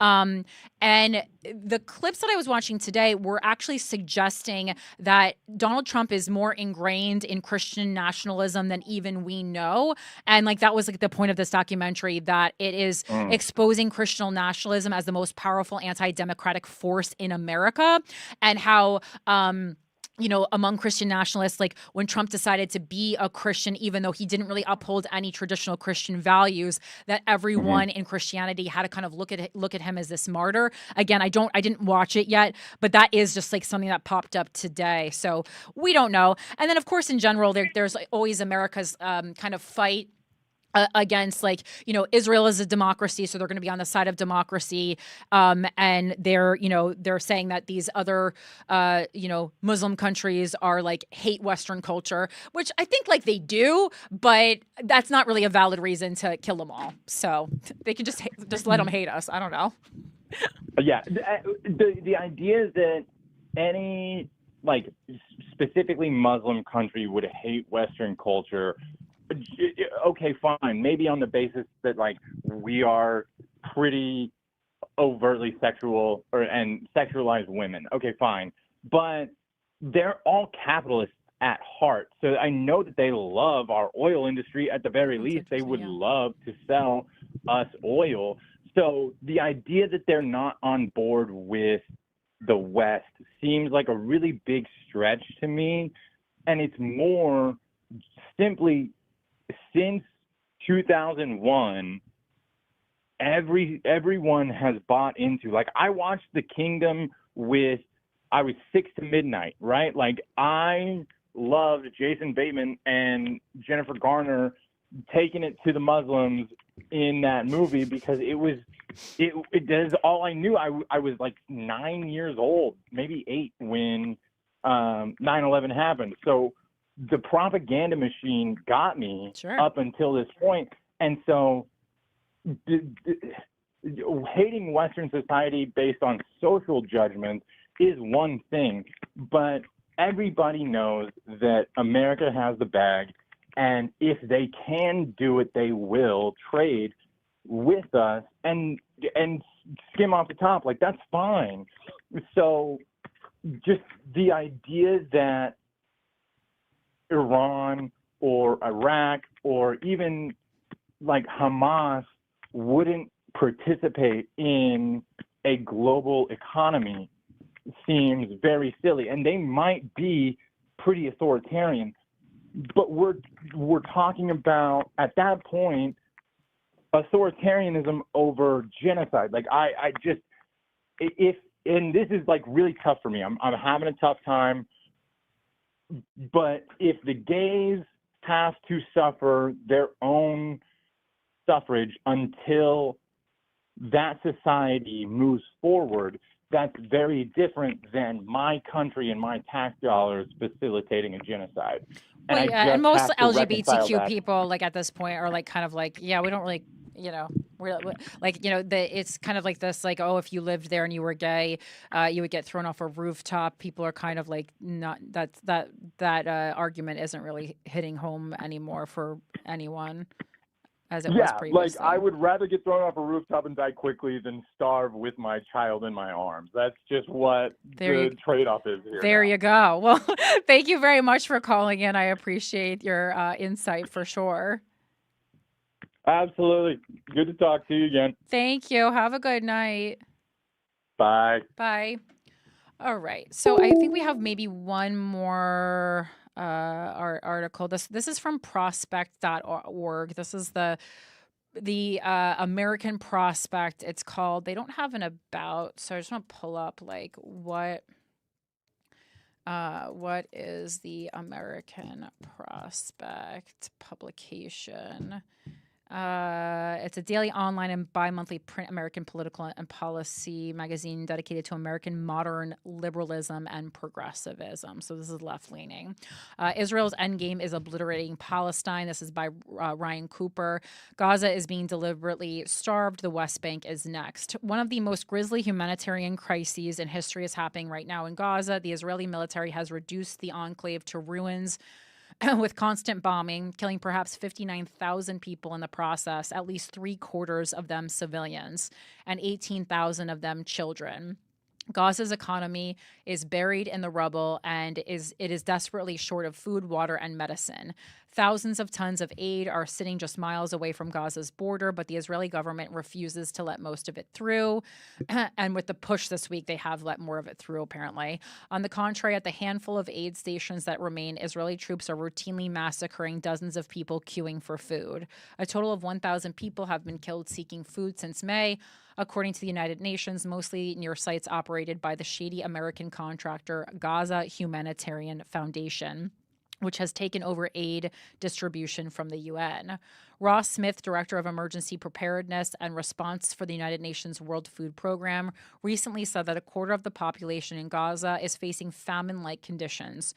Almost 100,000 women and children are suffering from severe acute malnutrition and need treatment as soon as possible. He added that WFP has enough supplies staged outside Gaza to provide for the whole population for 2 months. But the Israeli military will not let them in remotely fast enough. The Washington Post reports nearly 1 in 3 people are going multiple days without eating, according to the United Nations, and hospitals are reporting rising deaths from malnutrition and starvation. In a video filmed Tuesday inside Nasser Hospital in southern Gaza, families fretted over babies with distended bellies and tiny fists that they clenched as they cried. Israel's Minister of Heritage, Amishay Eliyahu, recently told a radio interviewer there is no nation that feeds its enemies. The British didn't feed the Nazis, nor did the Americans feed the Japanese, nor did the Russians feed the Ukrainians now. For the record, Britain and America did feed their respective prisoners during World War II. The Israeli government is rushing toward Gaza being wiped out, Eliyahu added. In short, the Israeli government, with considerable support and backing from the United States, is deliberately and explicitly causing a famine in Gaza and for good measure, gunning down starving Gazans as they beg for their lives. The endgame for Israel's war against Palestine is coming into view. A greater Israel, from the Mediterranean Sea to the Jordan River and perhaps beyond, created by the destruction of Palestine and the genocide of its people. Unless Israel is stopped, Gaza will be bombed and starved until the entire population is either dead or shipped off somewhere. Then the West Bank will receive the same treatment. Indeed, the Israeli Knesset recently passed a non-binding resolution to formally annex the entire West Bank by a 71-13 margin. That comes after decades of steady theft of Palestinian land and settler terrorism against West Bank residents, which has radically escalated since the brutal attacks of October 7th. About 1,000 West Bank Palestinians have been killed by settlers or the Israeli forces since the war started, and about 7,000 injured. Back in May, the Israeli government authorized the largest expansion of West Bank settlements in decades, and this Thursday allocated an additional $275 million in settlement funding. On this course, the same bloody dialectic that led to the starvation of Gaza will be impossible to avoid. It can't be denied that there is a grim logic to this that stretches back to before Israel even existed. Early Zionist settlers faced the problem of people already living in the land they claimed as their own, and the solution in 1947 was to drive 750,000 Palestinians out of their homes. Then in 1967, Israel seized control of the West Bank and Gaza, and since that time, its primary security problem has been what to do with millions of people under Israeli control but without voting rights. That is, under an apartheid system and the predictable resulting blowback. Get rid of them is the final, most brutal solution, and everything Israel has done since October 7th has been consistent with that goal. It also has wide support among Israeli Jews. A poll Haaretz conducted in May found a whopping 82% supported expelling every Gazan, and 56% supported expelling Arab citizens of Israel itself, who make up about 1/5 of the official Israeli population. 47% supported straight up murdering every single person in Gaza. That's fun. With public opinion this bloodthirsty and a government full of outright genocidal racists that needs to keep perpetual war going to mask their own corruption, the only way Israel will be stopped is by severe outside pressure. That won't come from America anytime soon. Joe Biden did almost nothing to stop the atrocities, and Donald Trump is encouraging Israel to commit more. European nations have condemned Israeli barbarity with increasing vehemence, but as yet have been markedly reluctant to take serious action. This might not last forever. The EU accounts for 1/3 of Israeli trade, and the EU's top diplomat said recently that all options are on the table if Israel fails to live up to an agreement it struck with the EU to allow more aid in. Most of the Democratic Party leadership, Senate Minority Leader Chuck Schumer, along with Senators Cory Booker, Maria Cantwell, Amy Klobuchar, Chris Coons, Jackie Rosen, and Adam Schiff, recently had a warm meeting with Benjamin Netanyahu, are wildly out of step with Democratic voters who now sympathize with Palestinians over Israelis by a 5-1 margin. The next Democratic president, if there is one, will almost certainly not be as dogmatically pro-Israel as Biden was. But it remains to be seen if Western nations will ever apply sufficient pressure, and if so, whether it will be too late. And I think that's a good place to end right now. You can look more into, there's some articles that I also selected about starvation as a weapon of war from Human Rights Watch, etc. But we've done a very long show for today.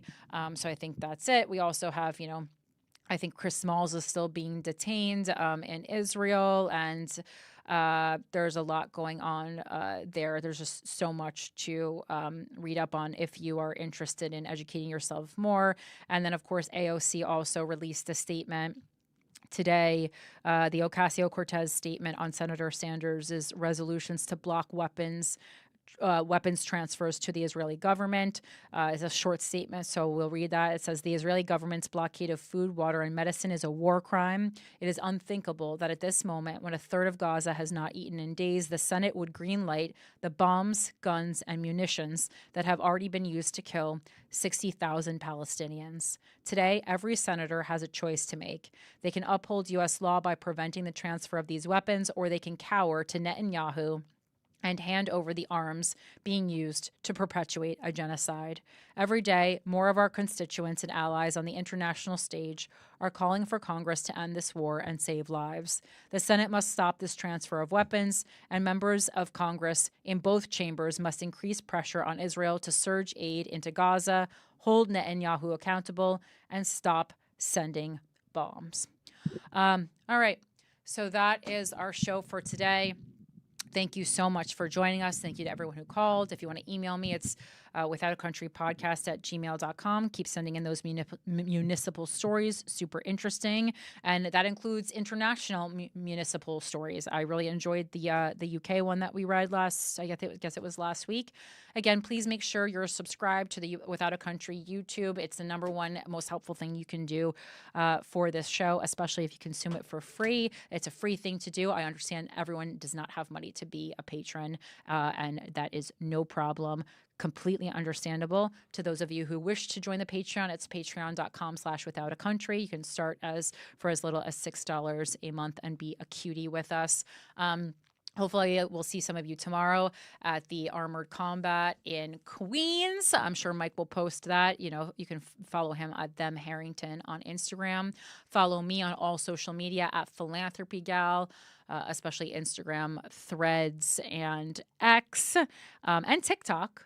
I want to do some more TikTok. And that's it. That's our show. Thank you for critically thinking. Thanks for being interested in what's happening in the world. And remember, the truth is in there. We'll talk to you next week. Bye.